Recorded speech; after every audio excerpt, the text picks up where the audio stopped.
প্রিয় লিসেনার্স, এবারের আয়োজনে আমি নিয়ে এসেছি আপনাদের সামনে গ্রাম কেন্দ্রিক একটি ঘটনা। তো কথা না বাড়িয়ে মূল ঘটনায় চলে যাচ্ছি। হাসিল ভাই, এখন যে ঘটনাটা আমি শেয়ার করব এটা আমাদের রাজবাড়ী জেলার কালুখালী অঞ্চলের ঘটনা। এটা তো ঘটনাটি রাসেল ভাই, মূল ঘটনায় যাওয়ার আগে আমি কয়েকটা বিষয় বলবো। সেটা হচ্ছে যে কালুখালী যে অঞ্চলটা, এটা একটা সময় খুবই ব্যাকওয়ার্ড একটা এলাকা ছিল। বর্তমানে কালুখালী রাজবাড়ির উপজেলা একটি, কিন্তু এটা রাজবাড়ির মানে হওয়ার সর্বশেষ উপজেলা কালুখালী এবং সবচেয়ে ছোট একটি উপজেলা। কালুখালীতে অসংখ্য মানে ঝোপঝাড় জঙ্গল আছে এবং অনেক ভয়ঙ্কর ঘটনা ওই এলাকাগুলোতে ঘটে। আমি এর আগেও বেশ কয়েকটা জায়গায় নিজে দেখে এসেছি এবং আমি কয়েকটা ঘটনা শেয়ারও করেছি। স্পেশালি রাসেল ভাই, কালুখালীর ওই রুটটাতে যারা স্পেশালি ওই যে ইসে যান কুষ্টিয়া বা দর্শনের ওদিকে যারা গাড়ি চালান রাতের বেলা, বা মানে ট্রাক, স্পেশালি ট্রাক চালক যারা, তো ওনারা প্রায়শই কিন্তু অনেক ভয়ঙ্কর মানে ঘটনার সম্মুখীন হন। যেমন ট্রাক নিয়ে যাচ্ছে, হঠাৎ করে দেখা যাচ্ছে যে বিশাল একটা মাথা রাস্তার মাঝখানে, মানে চুল ছড়ানো, মাথার মাঝখানে সিঁদুর, এরকম মানে অনেক ভয়ঙ্কর ঘটনা প্রতিনিয়ত ঘটে। এটা তার মানে সচরাচর হয়েই থাকে এবং সবাই মোটামুটি দেখেই থাকে। এখন যদি কোনো মানে যারা পরিবহন চালান, যদি কেউ শুনে থাকেন, ওই রুটে চালিয়েছেন, অভিজ্ঞতা আছে, তারা আমার সাথে একমত হবেন যে হ্যাঁ, তারা ওই বিষয়গুলো। আসলে ভাই, এই ঘটনাটির এলাকাটা কালুখালী, বাট গ্রামের নামটা হলো হরিণধারা। আচ্ছা। তো হরিণধারা গ্রামে মানে ওখানে একজন আমরা যেটাকে বলি গাছি, যেমন ওই আপনার শীতকালে খেজুর গাছ থেকে রস সংগ্রহ করেন, রস সংগ্রহ করে সেই রসটা আবার জাল দিয়ে সেটা গুড় বানান, সেগুলো আবার বাজারে বিক্রি করেন। আবার এই সিজনটা শেষ হয়ে গেলে তারা আবার কৃষিকাজ করেন। মানে দেখা যাচ্ছে ওই নির্দিষ্ট একটা সময় তারা এই গাছ থেকে রস সংগ্রহ করেন। আমরা তাদেরকে স্থানীয় ভাষায় আর কি গাছি বলি আর কি। তো সবুর মিয়া নামক একজন গাছির ঘটনা আমি এখন শেয়ার করব। ঘটনাটি আসলে অনেক আগের, 60-এর দশকের ঘটনা। এক্সাক্ট সনটা বলতে পারবো না, তবে আমি যতটুকু শুনেছি মানে এই 63, 65, 66 এরকম সালের, এই জন্য আমি বললাম যে 60-এর দশকের ঘটনা এটি, অনেক আগের ঘটনা এটা। তো ঘটনাটি ওনার সঙ্গে ঘটেছিল। উনি যেহেতু গাছি ছিলেন, যেই কাজটা করতেন, ওনার নিজস্ব ওরকম কোনো সহায় সম্পত্তি ছিল না, খুব দরিদ্র মানুষ ছিলেন উনি। তো যাদের খেজুর গাছগুলো রয়েছে, তো এই খেজুর গাছগুলো থেকে রস সংগ্রহ করার দায়িত্বটা ওনার উপরে পড়তো এবং রস সংগ্রহ করার পরে অর্ধেকটা উনি ওনার জন্য রেখে দিতেন এবং বাকি অর্ধেকটা মালিককে দিয়ে দিতেন। আচ্ছা। এবং ওনার জন্য যতটুকু হয় সেগুলো এক জায়গা করে, অনেক রসই হতো, সেগুলো জাল দিয়ে গুড় তৈরি করে আবার বাজারে বিক্রি করতেন। এটা ছিল তার পেশা। আচ্ছা, এভাবেই তিনি তার জীবন চালাতেন। যখন এই সিজনটা শেষ হয়ে যেত তখন উনি বিভিন্ন জায়গায়, আমরা স্থানীয় ভাষায় কামলা বলি আর কি, ডে লেবার আর কি, ডে লেবার হিসাবে বিভিন্ন জায়গায় উনি কৃষিকাজ করতেন। এইটাই ছিল তার মানে পেশা। এখন রাসেল ভাই, উনি মানে রেগুলার যে কাজটা করতেন সেগুলো করছিলেন। হঠাৎ করে ওই হরিণধারা গ্রামের কাছে একটি শ্মশান রয়েছে।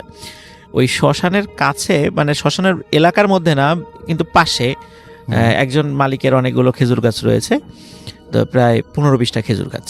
আচ্ছা। তো ওনাকে বলেন যে খেজুর গাছগুলো মানে করে প্রসেসিং করে এখান থেকে রস সংগ্রহ করতে। তো উনিও সেটা রাজি হয়ে যান, কারণ সেটা তার আয়ত্তের মধ্যেই ছিল এবং সাধ্যের মধ্যেই ছিল, সেটা খুব বেশি দূরেও ছিল না। আর 15-20টা খেজুর গাছের মানে দায়িত্ব অনেক বিষয়, তার জন্য অনেক বড় কিছু। তো উনি রাসেল ভাই সেই গাছগুলো প্রসেসিং করে একটা নির্দিষ্ট প্রক্রিয়ার মাধ্যম দিয়ে সেটা মানে রস নেওয়ার উপযোগী করতে হয়। তো উনি সেগুলো করে মানে হাঁড়িগুলো লাগিয়ে রাখেন। রাসেল ভাই 1-2 দিন খুব ভালো যাচ্ছিল, খুব ভালো রস হয় ওখান থেকে, খুব মিষ্টি রস। কিন্তু 4-5 দিন যাওয়ার পর উনি একদিন গেছেন রস সংগ্রহ করতে ভোরবেলা, দেখে একটা হাঁড়িতেও রস নাই। তো তখন উনি সন্দেহ করেছেন গ্রামে এরকম দুষ্টু ছেলেপেলে থাকে যারা এরকম রাতের বেলা হাঁড়ি থেকে রস চুরি করে খায়, হয়তো বা এরকম কিছু হতে পারে, এটা নিশ্চয়ই চোরের কাজ। তো উনি দেখেন যে প্রায় প্রতিদিনই ওই ঠিক শ্মশানের ধারের ওই 15-20টা খেজুর গাছের রস নাই। আচ্ছা। তখন উনি আবার পরীক্ষা করে দেখেন যে আসলে কি রস পড়েছে রাতের বেলা। দেখুন উনি পরীক্ষা নিরীক্ষা করে দেখেন হ্যাঁ, রস রাতের বেলা পড়েছে, সেই প্রমাণও আছে, কিন্তু হাঁড়ির মধ্যে কোনো রস নাই।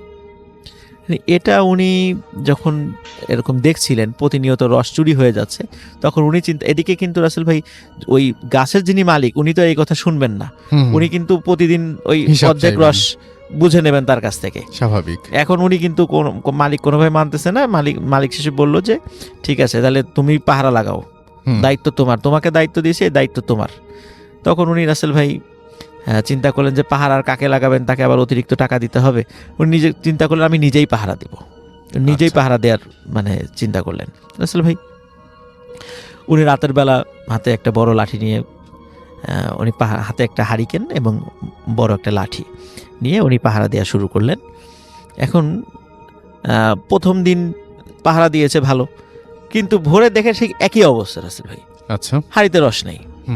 তখন উনি চিন্তা করলেন যে নিশ্চয়ই সে যখন এই মাথা থেকে ওই মাথা গিয়েছে হাঁটতে হাঁটতে, তখনই মানে কেউ রস খেয়ে নিয়েছে বা রস পেরে নিয়ে চলে গেছে, অন্য হাড়িতে ঢেলে নিয়ে চলে গেছে। উনি এটা মনে করেছেন যে না, আরো ভালো করে পাহারা দিতে হবে। আচ্ছা, পরের দিন রাসেল ভাই পাহারা দিলে একই অবস্থা, উনি পাহারা দেওয়ার পরেও রস নাই হাড়িতে। আচ্ছা, তৃতীয় দিন রাসেল ভাই যখন পাহারা দিচ্ছিলেন, তখন হঠাৎ ওই দিন আবার চাঁদের আলো ছিল। তখন ওনার মনে হলো যে গাছ বেয়ে একটা কালো ছায়া উঠে যাচ্ছে উপরের দিকে। আচ্ছা, তখন উনি চিন্তা করলেন যে হ্যাঁ, এইবার আজকে চোর পেয়েছি, আজকে এটাকে ধরতে হবে। তখন উনি দৌড়ে ওই গাছের নিচে চলে গেলেন। গাছের নিচে চলে দেখেন যে ঠিক উনি যেটা আবসা একটা ছায়া হাড়ির থেকে রস খাচ্ছে। আচ্ছা, এবং উনি নিচ থেকে বললেন যে এই বেটা চোর, নিচে নেমে আয়, মানে যেভাবে আর কি বলার দরকার আর কি তখন উনি তাকে বলছিলেন। কিন্তু সে উনি খেয়াল করলেন যে এই কথাটা বলার পরে ওই আবছা ছায়াটা এক লাফ দিয়ে প্রায় 15-20 হাত দূরের আরেকটা গাছের মাথায় চলে গেল। আচ্ছা, তখন উনি আবার কিন্তু এটা দেখে ভয় পান নাই। কি এই কারণে ভয় পান নাই, উনি জানতেন যে গ্রাম অঞ্চলে অনেকে ব্ল্যাক ম্যাজিক করে খুব দ্রুত গাছে উঠতে পারে, গাছ থেকে নামতে পারে, এক গাছ থেকে আরেক গাছে যেতে পারে।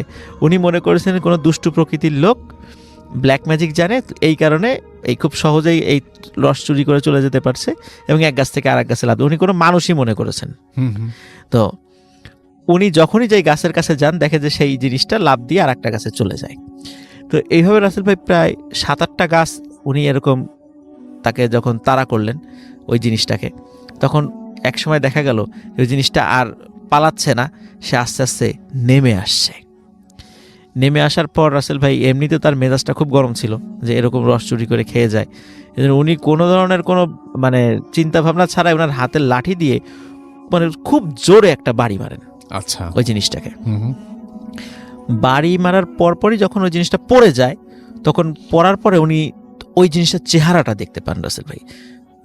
চেহারাটা যেটা দেখেন সেটা হলো এই ওটার বডিটা শিম্পাঞ্জির বডির মতো, এবং মাথাটা মানে মুখটা চোখা, মানে লম্বা হয়ে গেছে মুখটা। আচ্ছা, মানে অদ্ভুত চেহারার একজন লোক আর কি। তো আর একটা বিষয় হলো রাসেল ভাই, যখন লাঠি দিয়ে বাড়ি দিয়েছে তখন ওই জিনিসটা, ওই জন্তুর মতো ওই জিনিসটা ঠিক মানে অর্ধেক মানুষ অর্ধেক জন্তুর মতো জিনিসটা মানে চি চি শব্দ করে, মানে চি চি চি শব্দ করে মানে দ্রুত মাঠের ভিতরে চলে গেল। এরপরে আর উনি আর কিছু দেখেন নাই। তো রাসেল ভাই চিন্তা করলেন যে এইটাই হলো চোর, কিন্তু এরকম চেহারা কেন? তখন রাসেল ভাই উনি চিন্তা করলেন এটা হয়তো বা দুষ্টু জিন টিন হবে, এরকম কিছু চিন্তা করেছেন আর কি। তো যাই উনি আর কিছু চিন্তা করে মনে করছেন গেছে আপদ বিদায় হয়েছে, ভালো হয়েছে। তো ওই দিন রাসেল ভাই মোটামুটি কয়েকটা গাছের রস উনি পেয়েছিলেন পরবর্তীতে। তো উনিও খুশি, যাক অন্তত ধরা গেছে। উনি মালিককে বলেন এই ব্যাপার। রাসেল ভাই ওনার আবার মানে মেয়ের যে একটা নাতি ছিল, মানে মেয়ের ঘরে ছেলে ছিল, তার আকিকার একটা অনুষ্ঠান ছিল। তো ওই সবুর মিয়া ওই আকিকার অনুষ্ঠানটা পাশের গ্রামে ওনার মেয়েকে বিয়ে দিয়েছিলেন। তো ওনার ওই আকিকার অনুষ্ঠানে অ্যাটেন্ড করার কথা ছিল পরের দিন।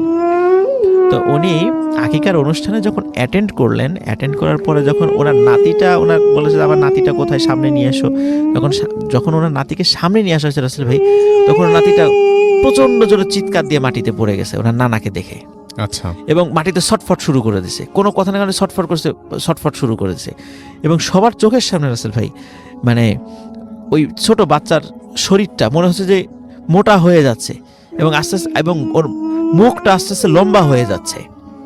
মানে ঠিক যেমন উনি রাতের বেলা যে প্রাণীটা দেখেছিলেন ঠিক অমনটা হয়ে যাচ্ছে। এই দৃশ্যটা দেখার পরে সবাই ভয় পেয়ে দৌড়ে চলে যায়। সবাই বলে যে ওকে জিনে ধরেছে, কেউ বলে যে এটা রাক্ষস হয়ে গেছে, এরকম মানে গ্রামের অনেক কুসংস্কার, সবাই এরকম খুব ভয় পেয়ে ছোটাছুটি শুরু করে দেয়। এবং কিছুক্ষণের মধ্যে রাসেল ভাই বাচ্চাটা মারা যায়। ছটফট করতে করতে, এবং মারা যাওয়ার আবার কিছুক্ষণ পরে আস্তে আস্তে সে আবার আগের স্বাভাবিক চেহারায় ফিরে আসে। তো বাড়িতে শোকের মানে আনন্দের উৎসবটা একদম শোকে পরিণত হয়। কিন্তু সবাই বিভিন্নভাবে অনেক কুসংস্কারমূলক কথা বললেও আসলে রাসেল ভাই সবুর মিয়া বুঝতে পেরেছিলেন আসলে ঘটনাটা কি হচ্ছে, যে উনি রাতের বেলা ওই প্রাণীটাকে আঘাত করেছিলেন, এই কারণে হয়তো এই ঘটনাগুলো ঘটছে। তখন উনি কাউকে কিছু বলেন নাই, উনি বাড়িতে চলে যান। বাড়িতে চলে যাওয়ার পর রাসেল ভাই এরপরে সবুর মিয়ার সাথে ঘটনাটা ঘটা শুরু হয়।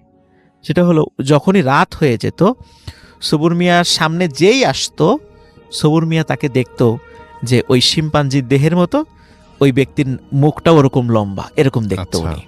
এরকম দেখে চিৎকার চেঁচামেচি করতো যে এই তুই আমার সামনে থেকে সরে যা এরকম, এবং খুব ভয় পেত। একটা মানুষের সামনে যখন উনি এরকম আচরণ করতো তখন সবাই নিজে খুব বিব্রত হতো এবং বিরক্ত হতো। তো একসময় সবাই সবুর মিয়াকে পাগল বলে আখ্যায়িত করলো, যে একদম পাগল হয়ে গেছে, বদ্ধ উন্মাদ, দিনের বেলা ভালো থাকে, রাতের বেলা পাগল, এই জন্য রাতের বেলা তাকে শিকল দিয়ে বেঁধে রাখতে হতো। কিন্তু আসলে উনি সুস্থ মানুষ ছিলেন রাসেল ভাই। আমরা হ্যালুসিনেশন বলি, যেটাই বলি মানে সায়েন্টিফিক ব্যাখ্যায়, অ্যাকচুয়ালি আসলে এটা ছিল একটা প্যারানর্মাল ঘটনা।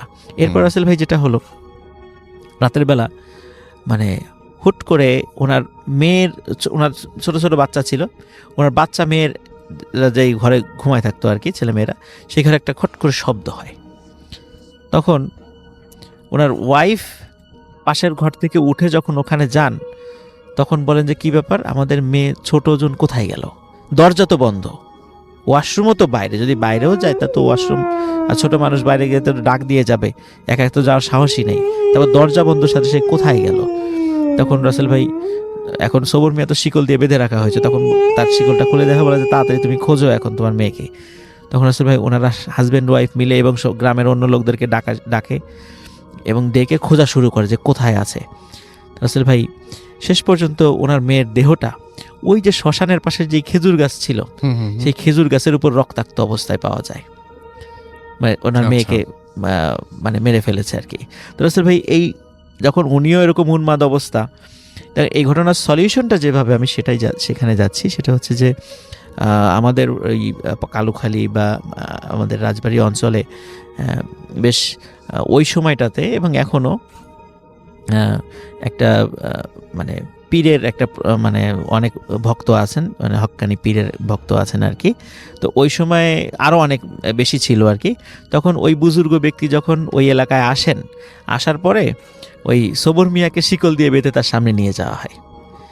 তখন সবুর মিয়াকে দেখেই উনি বলেন যে বাবা, রাতের বেলা এরকম কোনো জিনিস দেখলে হঠাৎ করে আঘাত করতে হয় না। এবং রাসেল ভাই এখানে একটা বিষয় বলে রাখা ভালো, যে আমাদের হাদিসেও কিন্তু আছে যে রাতের বেলা যদি আমাদের সামনে বা দিনের বেলাতেও যদি আমাদের অস্বাভাবিক যদি কোনো প্রাণী আমাদের সামনে আসে, প্রথমে আগে বলতে হবে যে তুমি যদি জিন হয়ে থাকো তাহলে তুমি চলে যাও। এরকম 3 বার বলার পরে যদি সেটা না যায়, বুঝতে হবে যে সেটা প্রাণী, সে যদি ক্ষতিকারক হয় তাহলে তাকে আঘাত করা যাবে। এবং সে যদি 3 বার বলার পরে যদি সে চলে যায়, তাহলে তাকে আর কোনো আঘাত করা যাবে না।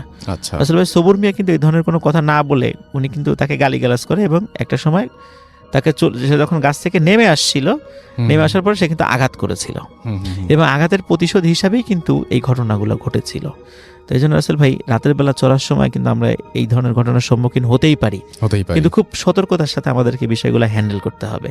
রাসেল ভাই তারপরে ওই বুজুর্গ ব্যক্তির দোয়ার বরকতে সবুর মিয়া সুস্থ হয়েছিলেন, উনি অনেক দিন বেঁচে ছিলেন, ওনার নাতিপুতিরা এখনো জীবিত আছেন। তো এইটাই ছিল রাসেল ভাই ঘটনা। ঘটনাটির সময় রাসেল ভাই 1994 সাল। এইটি ঘটনাটি ঘটে কালুর মিয়া নামক একজন রিক্সা চালকের সাথে।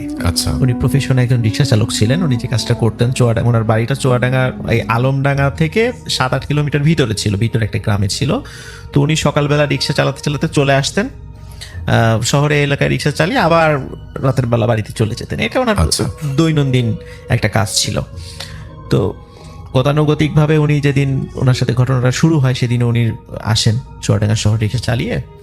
তবে ওই দিন ওনার ফিরতে ফিরতে বেশ দেরি হয়ে যায়, এবং উনি আলমডাঙ্গা থেকে ফিরে যখন ওনার বাড়িতে যাবেন, ওনার বাড়িতে যাওয়ার আগে 2টো বিলের পাশ দিয়ে যেতে হতো। বর্ষাকালে সেটা ভরা থাকতো এবং অন্য সময় সেটা শুষ্ক থাকতো, এবং অন্য সময় কৃষিকাজ সেই বিলের মধ্যে করা হতো। তো ওই সময়টা বর্ষাকাল ছিল না, ওই সময়টা শুষ্ক মৌসুম ছিল আর কি। তো পাশে রাস্তা ছিল, উনি রাস্তা দিয়ে রিক্সা চালিয়ে যাচ্ছেন। তো ওই সময় রাস্তায় আবার কেউ ছিল না, মানে একদম নিস্তব্ধ একটা সময় বা ওই রাস্তাটা এরকম ছিল। তো হঠাৎ উনি খেয়াল করলেন বেশ উঁচু লম্বা একজন লোক। তো লোকটি হাতে মানে সাদা কাপড়ে কি যেন ঢাকা, ওনার এক হাতে ধরে রেখেছেন উনি, এরকম ছোট একটা জিনিস। তো উনি তখন বললেন, এই রিক্সা থাম, মানে তুই করেই বলছে, এই রিক্সা থাম, যাবি? বলে কোথায় যাবো? বলে সামনের এই বিল পার হয়ে যে বট গাছটা আছে, বট গাছের কাছে আমি যাবো। তখন বলে যে ঠিক আছে চলেন। তখন উনি লাফ দিয়ে উঠে বসেন, রিক্সা উঠে বসেন। তো রিক্সা চালাচ্ছে কালো মিয়া, চালাতে চালাতে কিছুক্ষণ পরে হঠাৎ করে পেছন দিক থেকে, মানে ব্যাক সাইড থেকে একটি বাচ্চার কান্নার আওয়াজ আসছে। বাচ্চাটি বলছে আমাকে ছেড়ে দেন, আমাকে ছেড়ে দেন। তখন কালো মেয়ে বুঝতে পারলো ওই যে সাদা কাপড় দিয়ে যেটি মানে মাথা থেকে পা পর্যন্ত ঢেকে রাখা হয়েছিল একটা জিনিস, এটা আসলে একটা বাচ্চা। ওই বাচ্চাকে উনি কোথা থেকে যেন নিয়ে আসছেন। তখন কালো মিয়া সাহস করে বলেন যে ভাই বাচ্চাটা কি আপনার? তখন উনি আবার ধমক দিয়ে বলেন বাচ্চা আমার না, তাই কার? এরকম ভাবে তুই চুপ থাক, এরকম একটা ধমক দিয়ে চুপ করাই দেন আর কি। তো রাসেল ভাই কালো মিয়া কিন্তু দীর্ঘদিন ধরে যেহেতু ওই এলাকায় রিক্সা চালান, মোটামুটি সবাইকে উনি চেনেন, কিন্তু এই লোকটা ওনার খুব অপরিচিত ছিল। তখন উনি অত কিছু মানে কিছু জিজ্ঞেসও করতে পারছেন না, বা এরকম রাতের বেলা কি জিজ্ঞেস করবো বেশ মানে বুঝতে পারছেন না। দেখ উনি ওনার মতো রিক্সা চালিয়ে যাচ্ছেন।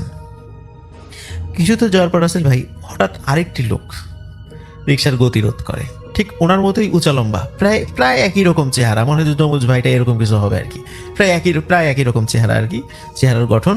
তো ওনার হাতেও সেম একই রকম জিনিস, কি যেন একটা সাদা কাপড় দিয়ে ঢেকে রেখেছে, এবং ওই একটা হাত ধরে রেখেছে মনে হচ্ছে এই সাদা কাপড়ের ওখানে। বলছে যে এই রিক্সা যাবি? বলে আমার তো যাত্রী আছে। বলে কোনো সমস্যা নেই, আমি এই রিক্সাতেই যাবো। এই বলে কোনো কথা ছাড়ে হঠাৎ করে উঠে বসে পড়েন ওই রিক্সা। অথচ ওই রিক্সায় কিন্তু আরেকজন লোক ছিল, কিন্তু কেউ ওরা মানে একজন আরেকজন কিন্তু প্রতিবাদ করছে না যে আপনি কেন উঠবেন, মনে হচ্ছে এই দুইজনকে চেনে। কিছুক্ষণ পরে কালো মিয়া খেয়াল করলো যে এখন আর একটা বাচ্চার কান্না আসছে না, দুটো বাচ্চার কান্না আসছে পিছন থেকে। দুটো বাচ্চা বলছে যে আমাদেরকে ছেড়ে দেন, আমাকে ছেড়ে দেন, আমাকে যেতে দেন, বাড়িতে যেতে দেন, এবং ওরা কোনো কথা বলছে না। তো কালো মিয়া এখন মানে চিন্তা করছে যে এদেরকে কি বলবো না বলবো। তো এখন যাই হোক আসল ভাই, কিন্তু কয়েক মিনিট এরকম কান্নাকাটির পর হঠাৎ করে কালো মিয়া মানে বুঝতে পারলো যে হঠাৎ করেই যেন দুটো বাচ্চার কান্না বন্ধ হয়ে গেল। তখন কালো মিয়ার পিছন দিকে তাকায় নাই, তখন বট গাছের কাছে চলে আসলো বিলের পাশে। বট গাছের পাশে আসার পরে ওই লোক দুটো নামার পরে বললো এই না তোর ভাড়া নেই, তাই বলে কিছু টাকা তাকে দিয়ে দিল। কিন্তু অদ্ভুত ব্যাপার রাসেল ভাই, ওই দুটো বাচ্চা কিন্তু আর ওখানে ছিল না। এটা যে কোথায় গেল? তো উনি তাদেরকে জিজ্ঞেস করতে যাবে, হঠাৎ করে দেখলো তারা ঠিক যেই দিক দিয়ে রিক্সা নিয়ে আসে ঠিক ওই দিকেই আবার চলে যাচ্ছে, মানে মনে হচ্ছে যে তারা আবার আগের জায়গায় ফিরে যাচ্ছে এমনটা, কিন্তু সাথে দুটো বাচ্চা নেই। তখন ওই চিৎকার করছে ভাই বাচ্চা দুইটা কই? তার কোনো উত্তর দিল না, ওনারা তার মানে হাঁটা দিয়ে চলে যায়। এখন কালো মিয়া চিন্তা করেছে যে না জানি কোন ফ্যাসাদে পড়লাম, সে আবার মানে কি ঝামেলায় পড়ি। উনি তাড়াতাড়ি করে রিক্সা নিয়ে বাড়ির দিকে চলে যায়। তখন বাড়ির যখন কাছাকাছি এসেছে রাসেল ভাই, হঠাৎ করে দেখেন ওই দুটো লোক তার বাড়ির সামনে দিয়ে যাচ্ছে। কালো মিয়া খুব অবাক হয় যে কি ব্যাপার, একটু আগে না ওনারা কত দূরে রেখে আসলাম, আমি রিক্সা এত দ্রুত চালিয়ে বাড়িতে চলে আসলাম, অথচ এই দুটো লোক এখানে আসলো কিভাবে? তখন কালো মিয়া চিন্তা করে যে এটা একটা প্যারানর্মাল বিষয় হতে পারে, কারণ যেহেতু উনি বিলের পাশ দিয়ে রিক্সা চালিয়ে আসেন, মোটামুটি টুকিটাকি ছোট ছোট প্যারানর্মাল বিষয়টা ওনার কাছে এটা খুব কমন ছিল। তখন উনি চিন্তা করেন যে আমার সাথে এতক্ষণ যেটা ঘটেছে প্যারানর্মাল ঘটনাই ঘটেছে। উনি বেশ সাহসী লোক ছিলেন, তাই তাড়াতাড়ি বাসায় ফিরে রিক্সাটা বাড়ির উঠানে সাইড করে রেখে উনি তাড়াতাড়ি খাবার দাবার খেয়ে শুয়ে পড়েন। উনি সকালে খুব তাড়াতাড়ি ঘুম থেকে ওঠার পরে ওনার একটা অভ্যাস ছিল, উনি স্মোক করতেন। ওনার জামার পকেটেই মানে সিগারেট থাকতো।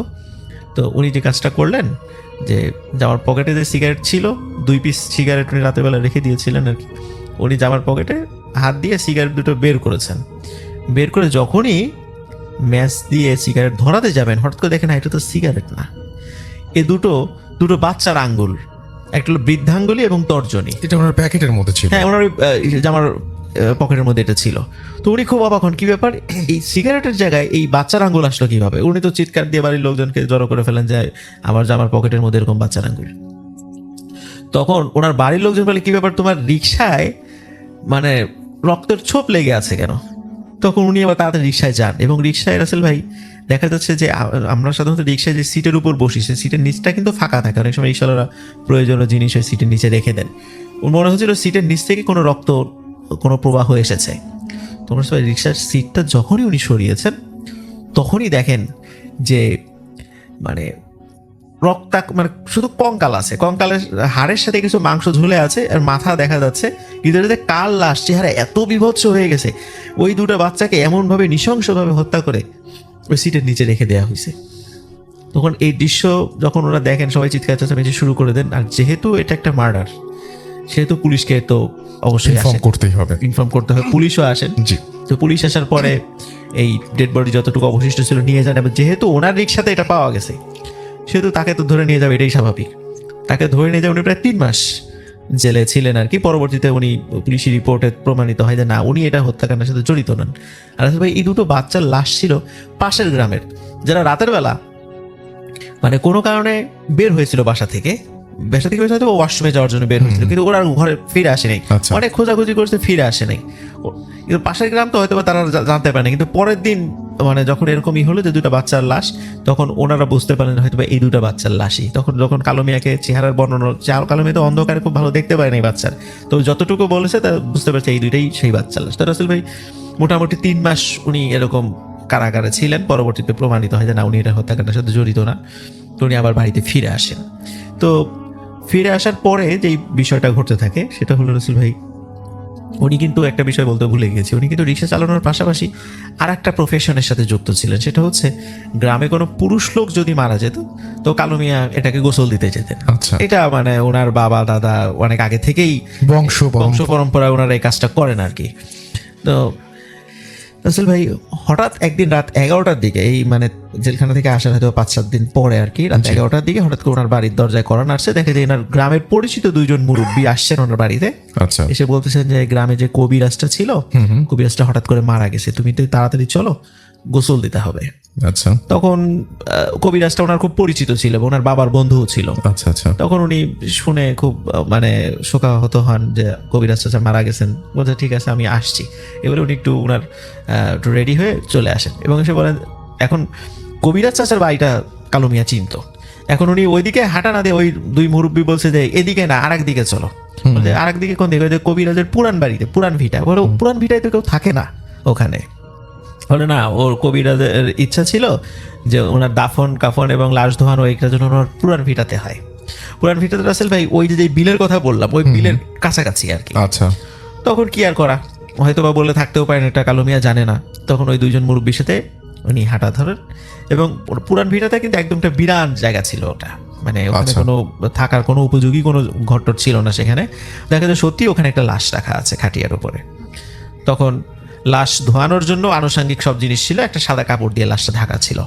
তখন ওই 2 মুরব্বী বলল যে কালো মিয়া তুমি লাশটা গোসল করার ব্যবস্থা করো, এখানে সব প্রয়োজনীয় জিনিস আছে, সাহায্য লাগলে আমাদেরকে বলো। তখন কালো মিয়া যখন লাশের কাছে গিয়ে যখনই উপর থেকে কাপড়টা সরিয়েছে তখন দেখে ওটা কবিরাজের লাশ না। ওই যে রাসেল ভাই উনি রিক্সায় যেই একজন লোককে তুলেছিল বাচ্চা নিয়ে, যে লোকটা উঠেছিল, এটা সেই লোক ওখানে শুয়ে আছে। এবং শোয়ার পর দেখেন সে মৃত না, সে চোখ খুলে আছে। এবং যখনই লাশের কাপড়টা সরিয়েছে কালো মিয়ার হাতটা খপ করে ধরে সজোরে একটা কামড় মেরে বসে হাতে। এবং এরপরে কালো মিয়ার আর কোনো সেন্স ছিল না। সকালবেলা কালো মিয়াকে সেই বিলের ওই বট গাছের নিচে পাওয়া যায়, কিন্তু কালো মিয়ার হাতটা ছিল একদম রক্তাক্ত। এবং তাকে যখন উদ্ধার করা হয় তখন তার হাতের বৃদ্ধাঙ্গুল এবং তর্জনী আঙ্গুল এটা ছিল না, মানে লাশ কামড় দিয়ে হয়তো বা সেটা মানে কেটে ফেলেছে এরকম আর কি।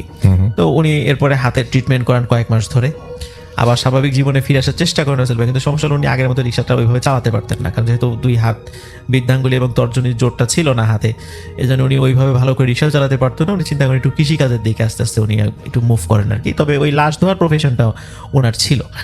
তো উনি এই ঘটনার পরে সত্যি সত্যি মানে আর একটা যে ঘটনা ঘটে রাসেল ভাই, যে ওই কবিরাজ কিন্তু জীবিত ছিল। কবিরাজ পরে এসে বলে যে আসলে তোমার বাবা এবং আমি বন্ধু ছিলাম, আমরা একই সাথে এক ওস্তাদের কাছ থেকে ব্ল্যাক ম্যাজিক শিখেছিলাম। তো তোমার বাবা যে কাজটা করতো সেটা হচ্ছে উনি খুব রাগী ছিল। অনেক সময় কোনো বাড়িতে জিন তাড়াতে গেলে তো উনি 1 কথা 2 কথার উপরে জিনদেরকে পুড়িয়ে মেরে ফেলতেন। এটা ছিল ওনার, উনি খুব বদরাগী ছিলেন, জিনদেরকে পুড়িয়ে মেরে ফেলতেন, যার কারণে অনেক জিনই ওনার উপর খুব ক্ষিপ্ত ছিল। তো উনি বলেন। এবং রাসেল ভাই আরেকটা বিষয় সেটা হলো এই কালো মিয়ার বাবা কিন্তু একদিন পুকুরে গোসল করতে গিয়ে, উনি কিন্তু একজন সুস্থ স্বাভাবিক লোক ছিলেন, পুকুরে গোসল করতে গিয়ে হঠাৎ করে ডুবে মারা যান। অথচ উনি খুব ভালো সাঁতার জানতেন, কারণে মারা গেল কিভাবে অনেকে বলেছে হয়তো বা পানির ভিতরে হার্ট স্ট্রোক করেছে, এরকম হার্ট অ্যাটাক হতেই পারে। কিন্তু আসলে ওই কবিরাজ বলেন আসলে তোমার বাবাকে জিনেরাই মেলে ফেলছে পানির ভিতরে। আচ্ছা, তো তখন বলেছে এখন তোমাদের পিছনে লেগেছে, তুমি একটু সতর্ক থাকবা, আমি চাইলে তোমাকে চিকিৎসা করতে পারি, কিন্তু চিকিৎসা করতে গেলে হয়তো আমি মারা যাবো।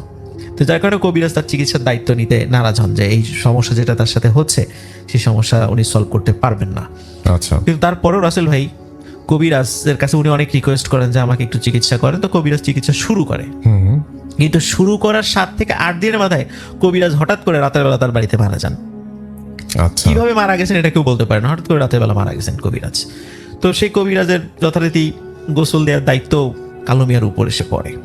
তো কালো মিয়া যখন গোসল করতে, যখন মানে কবিরাজের সবকিছু রেডি, কবিরাজও যেহেতু রাসেল ভাই একটু ব্ল্যাক ম্যাজিকের সাথে জড়িত ছিলেন, তো কবিরাজকে যখন গোসল দেওয়া হবে, চারদিক থেকে সাধারণত আমরা গোসলের সময় দেখি চারদিক থেকে একটু ঘিরে নেওয়া হয় আর কি লাশের গোসল করানোর সময়। তখন কালো মিয়া যখন গোসল করার জন্য ভিতরে ঢুকেছেন, তো হঠাৎ কয়েক মিনিটের মাথায় প্রচন্ড জোরে কালো মিয়া চিৎকার শোনা গেল।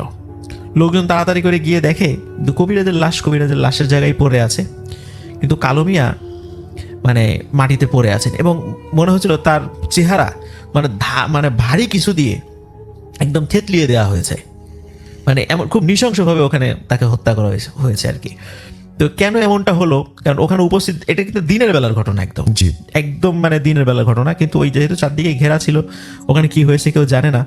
কিন্তু সবাই চিন্তা করে যে যেহেতু কবিরাজ নিজেও ব্ল্যাক ম্যাজিকের সাথে যুক্ত ছিলেন এবং কালো মিয়া সেও একসময় যেটা কাজটা করতো রাসেল ভাই, কারণ কালো মিয়ার বাবা যখন ব্ল্যাক ম্যাজিক করতেন তো কালো মিয়াকে দিয়ে বিভিন্ন উপকরণ তাকে দিয়ে সংগ্রহ করতেন, তাকে হেল্প করতেন। উনি হয়তো না বুঝেই সেটা করতেন, ইচ্ছা করে এটা করতেন না।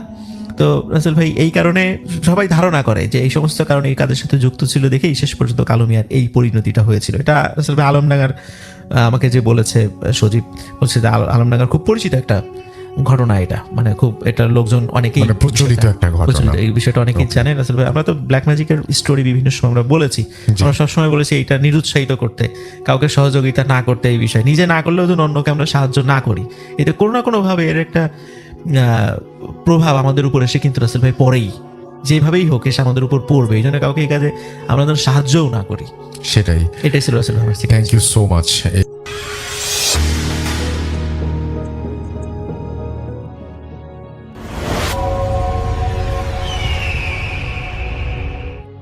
আসসালামু আলাইকুম, আপনাদের সবাইকে সাদর আমন্ত্রণ জানাচ্ছি। আমি আহমেদ বাবু। কেমন আছেন আপনারা? আশা করি সবাই ভালো আছেন। আমি আল্লাহর রহমতে ভালো আছি আলহামদুলিল্লাহ। প্রথম ঘটনাটি আমাদের সাথে শেয়ার করেছেন তানভীর চট্টগ্রাম থেকে। তার নানা বাড়িটা হচ্ছে একটা জমিদার বাড়ির পাশে, মানে তাদের ওই জমিদার বাড়িটা একটা কম্বাইন্ড জমিদার বাড়ি ছিল একসময়। সেটার কিছু শেকড় তাদের সাথে সংযুক্ত ছিল, তানভীরের নানাদের সাথে, পূর্বপুরুষরা সেটার সাথে সংযুক্ত ছিলেন। তো বাড়িটা বিশাল একটা কম্পাউন্ড, একপাশে বিশাল জমিদার বাড়ি, যেটার বেশ খানিকটা অংশ এখন পোড়ো টাইপের, মানে ওখানে কেউ বসবাস করে না, খোলা জমিদার বাড়ি পড়ে আছে। সেখানে অনেক ঘর আছে যেই ঘরগুলো ব্যবহৃত হয় না, এবং বিশাল বিশাল বাড়ি। এবং তার পাশে যেই অংশটা সেখানে যে বসত বাড়ি, যেখানে থাকেন মানুষজন। তো ওই বসত বাড়ি আর যেই জমিদার বাড়ির যে অংশটা ব্যবহৃত হয় না, সেটার মধ্যে বাউন্ডারিটা কিন্তু বেশ পুরনো এবং কয়েক জায়গায় একদম ক্ষয়ে গেছে, ভেঙে গেছে, নাই মানে ছোট্ট খোলা জায়গা, ইট নিচু হয়ে ওখান থেকে ঢোকা যায়। আর এই বসত বাড়ির মূল অংশে ঢুকতে গেলে যে রাস্তা দিয়ে আসতে হয়, সেটাও কিন্তু মূল সড়ক থেকে অনেক দূর ঘুরে আসতে হয়, বেশ একটা প্রাকৃতিক অংশের ভেতর দিয়ে, গাছালি এবং পাশে খোলা প্রান্তর, এর মধ্যে দিয়ে আসতে হয়। এবং দেখা যায় যে ওখানে আসলে, ওই রাস্তার শেষ মাথায় আসলে প্রথমেই যেটা চোখে পড়ে, গিয়ে সোজা ওই বাউন্ডারি খোলা অংশ দিয়ে জমিদার বাড়িটা একেবারে মুখ বদদান করে দাঁড়িয়ে আছে এরকম। তো তার পাশে জমিদার বাড়ির একেবারে এই সাইডে কিন্তু একটা রাস্তা আছে, সেই রাস্তা সোজা চলে যায়। সোজা চলে গেলে পাশে একটা কবরস্থান, এবং সেই কবরস্থানটা দিনের বেলা বেশ ভীতিকর, কারণ পুরনো কবর, এই জমিদার পরিবারের অনেকের কবর আছে, এমনকি তানভীরদের পরিবার, যেহেতু তারা ওই যে বললাম যে শেকড় আছে এখানে, তো তাদের পরিবারেরও বেশ কিছু পুরনো মানুষের কবর সেখানে আছে। তো গাছগাছালি এবং বেশ একেবারে অন্যরকম বলার কারণ হচ্ছে যে জায়গাটা এরকম লাগে যখন দিনের বেলাও থাকে, মানে ভর দুপুর, তখন কিন্তু রোদ খুব ভালো মতন ঢোকে না, কারণ এই যে বড় বড় গাছ, এগুলোর পাতা সে রোদ আটকে দেয়, তখন একটা আলো আধারের সৃষ্টি হয়। তো গেলে ওই জায়গায় যদি মানুষ ঢোকে বা হেঁটে যদি একেবারে কবরস্থান পর্যন্ত যায় জমিদার বাড়ি পার হয়ে, যেটা মানুষ দেখতে পায় যে একেবারে নিস্তব্ধতা, কারণ এই রাস্তা সোজা চলে গেছে একেবারে শেষ মাথায়, সেখানে একটা বড় পুকুর, কবরস্থানের পাশে বড় পুকুর, মানে অনেক বড় পুকুর। সেই পুকুরটা সেই অনেক পুরনো, সেই জমিদারদের আমলের পুকুর। ঘাটটা মোটামুটি এখনো বাঁধানো আছে, বেশ খানিকটা অংশ ভেঙে ভেঙে গেছে, কিন্তু তারপরে ঘাটটা বাঁধানো আছে। এই জমিদার বাড়ির মানুষরাই ব্যবহার করতো সেখানে। আর পুকুরের ওই পারে পুরোপুরি গাছগাছালি, একদম ওয়াইল্ড জঙ্গল, এবং সেই পুকুরের মানুষ সাধারণত ব্যবহার করতে যেত না। খুব কম মানুষই আছে সাহস করে সেখানে মাছ টাছ ধরতে যেত, এবং দু একজন মাছ টাছ পেত। তারপরও এই মাছ নিয়ে আসার সময় অনেকেই অনেক কিছু মানে এক্সপিরিয়েন্স করছেন। আর ওই যে জঙ্গলটা দুপুরবেলা গেলে যেটা মনে হয় একেবারে নিস্তব্ধ, খা খা করতেছে, একেবারে দেখা যাচ্ছে পাতা পড়ার শব্দ পাওয়া যায়, এরকম একটা অবস্থা। এবং অনেকে দেখতো যে সেখানে বেড়াল দৌড়ে বেড়াচ্ছে, কালো রঙের বিড়াল, এবং সেই বিড়াল বেশ বড় আকৃতির, এবং এটা নাকি ওই মানুষ দেখলে তাকাতো, মানুষের ঘুরে ঘুরে তাকাতো এবং জোরে জোরে ডাকতো, লেজ ফুলিয়ে দিত। এবং এই বিড়ালের বাসস্থান ছিল এই কবরেরই ভিতরে কোথাও, সেখানে ঢুকে যেত হঠাৎ করে। আর এরকম বিড়াল কিন্তু আসলে আমি দেখছি, এটা শুনতে অনেকটা আশ্চর্য লাগলে আমি নিজেও দেখছি এরকম। আমি পুরনো কবরস্থানে গিয়ে, সেই অনেক পুরনো কবরস্থান, 1700 সালের কবরস্থান, সেখানে গিয়েও কিন্তু আমি এরকম বিড়াল দেখছি। একেবারে আমার কাছে ভিডিও করা ছিল যে বিড়ালটা এরকম দেখে ফট করে কবরের নিচে ঢুকে গেল, এর মাটির নিচে থাকে কোথাও। তো বিড়ালটা কিন্তু অনেকেই দেখছে। আর এই বিড়ালটা দেখলে মানুষ ভয় পেত। বিড়ালটাকে যদি কেউ দিনের বেলা দেখতো, দুপুরবেলা, তাও ভয় পেত, কারণ সে মানুষকে ভয় পেত না, দেখে তাকাতো এবং ডাকতো, মানে বেশ ভারীভাবে ডাকতো। তো মানুষ ভয় পেত ওই জায়গায়। আর মানুষ বলতো যে এই যে পুকুরের পাশ দিয়ে একেবারে সংকীর্ণ যে জায়গাটা, মানে হাঁটার ছোট্ট জায়গা আছে, যে ওই পাশের জঙ্গলে যাওয়া যায়, সেখান থেকে রাতের বেলা নাকি শিয়াল টিয়াল এসে এই জায়গাটা থাকতো। আর জমিদার বাড়ি তো নিস্তব্ধ। তো পুরো জায়গাটার বর্ণনা দেওয়ার কারণ আছে, কারণ আপনাদেরকে একটু বোঝানো দরকার। আপনারা একটা কল্পনা করে দেখবেন জায়গাটা কেমন, আপনাদের এই কল্পনায় নিয়ে আসার জন্য। তো যাই হোক, তো এই হচ্ছে তানভীরদের নানা বাড়ি। তো তানভীরের নানা বাড়িতে একবার একটা অনুষ্ঠান হলো, 1997 সালের কথা। তো তানভীরের নানা তার মেয়ের জামাইকে দাওয়াত করলেন, তার সর্বশেষ যেই মেয়ের বিয়ে হয়েছে তার জামাই, এবং সেই মেয়ে এবং মেয়ের জামাইকে আনলেন দাওয়াত দিয়ে, এবং সাথে অন্য মেয়েদেরকেও দাওয়াত দিলেন। তো বাড়িতে বেশ উৎসব মুখর একটা পরিবেশ, সবাই আসছে। তো এই উৎসব মুখর পরিবেশে সবচাইতে আনন্দে আছে বাচ্চারা, মানে বাচ্চা এবং কিশোর কিশোরী যারা ছিল, সব কাজিনরা, তারা একত্র হতে পারছে এবং তারা একসাথে টাইম কাটাতে পারতেছে। অনেকদিন পর একসাথে সবাই গল্প গুজব আড্ডা হচ্ছে তাদের মধ্যে, মানে বয়স অনুযায়ী আর কি, এক একটা ব্যাচে ভাগ হয়ে গেছে। তো তানভীর কিন্তু তখন অনেক ছোট, মানে একেবারেই ছোট, সে এগুলো তার রিকল করার মতো অবস্থায় নেই। সেই ঘটনাটা শুনছে তার বড় বোন জান্নাতের কাছ থেকে। তো যাই হোক, সবাই এরকম করতেছে। তো তানভীর তার এক কাজিনের নাম লিখছে, মানে অ্যাকচুয়ালি আমি কিন্তু অ্যাকচুয়ালি ওই নামগুলো ইউজ করতেছি না, আমরা এখানে সেটাকে ডিফারেন্ট করে দিই, ছদ্মনাম দিচ্ছি। তানভীরের এক কাজিন ছিল, নাম হচ্ছে রাফাত। তো রাফাত দেখতে মাশাআল্লাহ বাচ্চা হিসেবে অনেক সুন্দর ছিল, কিশোর বয়সী সে। তো তাকে তার মা সবসময় আগলে রাখতো এই সুন্দর দেখে, কারণ মানুষজন বলতো নজর লাগবে ইত্যাদি ইত্যাদি। আরো মানে তখনকার সময় কিন্তু আর একটু যারা মানে শহরের বাইরে থাকতো তাদের মধ্যে কিন্তু অনেক কিছু প্রচলিত ছিল, সুপারস্টিশনস অ্যান্ড এইসব। আর এমনিও ধর্মীয়ভাবে বলা হয় যে মানুষের নজর কিন্তু লাগে, ইভেল আই যেটা। তো এটাই শুনে তানভীরের খালা খুব আগলে রাখতো রাফাতকে, তিনি সবসময় ছেলেকে একটু আগলে রাখতেন। তো যাই হোক, এখন যেহেতু নানা বাড়ি আসছে, তো খুব আনন্দের ব্যাপার, সব কাজিনদের সাথে খেলতেছে, তো খেলাধুলা হচ্ছে, বেশ বিজি টাইম যাচ্ছে। তো বিকালের দিকে, পড়ন্ত বিকেল, তখন এই রাফাত আর অন্যান্য ওই সমবয়সী যারা কাজিন আছে তারা খেলতে খেলতে একেবারে চলে গেল নিজেদের উঠোন থেকে বাইরে, একেবারে জমিদার বাড়ির যে আঙিনাটাতে। সেখানে যে খেলছে, এখন তাদের কি খেলাধুলা হবে, বিভিন্ন রকমের খেলা হয় বাচ্চাদের। তো কিশোর বয়সে বিভিন্ন রকমের খেলা হয়, বরফ পানি, কানামাছি, তারপর এই লুকোচুরি খেলা। এটা তো লুকোচুরি খেলার কথা তারা প্ল্যান করলো। তো যখন বলতেছে যে আমরা লুকোচুরি খেলি, কেন জানি তাদের কাছে মনে হলো, মানে বাচ্চারাই পরবর্তীতে এটা বলছে যে তাদের কাছে কেন জানি মনে হয়েছে যে চারিপাশটা কেমন জানি আনন্দমুখর হয়ে উঠছে। এটা তাদের কাছে ফিল হয়েছে তাদের সবার মনে। বেশ এই খেলাটার কথা যখন উঠলো যে আমরা লুকোচুরি খেলি, মনে হলো যে তাদের মনের মধ্যে একটা আনন্দ বয়ে গেল।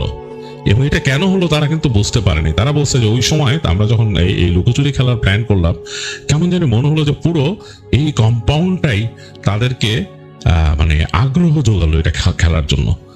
কেমন জানি মানে এটা একটু অদ্ভুত একটা ব্যাপার। যাই হোক, তো প্ল্যান হলো যে যেটা হয় লুকোচুরি খেলায়, টিলো এক্সপ্রেস, যেটাকে আমরা ছোটবেলায় আমরা ঢাকায় বলতাম টিলো এক্সপ্রেস। তো একজন গিয়ে ফার্স্টে তারা নিজেরা একটা বেট করবে, এটার মধ্যে একজন হবে হারবে, যে তাকে বলে চোর খেলার মধ্যে। তো সে গিয়ে যেটা করতে হয়, চোখ বন্ধ করে কোথাও গুনতে হবে, 1 থেকে 10 বা 1 থেকে 20 এরকম গোনার সিস্টেম থাকে। তো সে গুনবে, সে গোনার পরে সবাই এর মধ্যে লুকোবে এবং লুকোনোর পরে সে খুঁজে বের করবে। তার যখন গোনা শেষ হবে, সে যখন গুনতে থাকবে তখন কিন্তু সবাই লুকোনো শুরু করবে এদিক ওদিক। আর তার যখন গোনা শেষ হবে তখন সে শুরু করবে খোঁজা, খুঁজে বের করবে। এক একজনকে যখন সে ফাইন্ড আউট করবে তখন কিন্তু এক একজন ধরা খেয়ে যাচ্ছে। এরকম করে কিন্তু তার সবাইকে খুঁজে বের করতে হবে। এই খেলার নিয়ম আপনারা অনেকেই খেলেছেন। এটাই ছিল সেই টিলো এক্সপ্রেস খেলার নিয়ম এবং এরকমই তারাও করলো।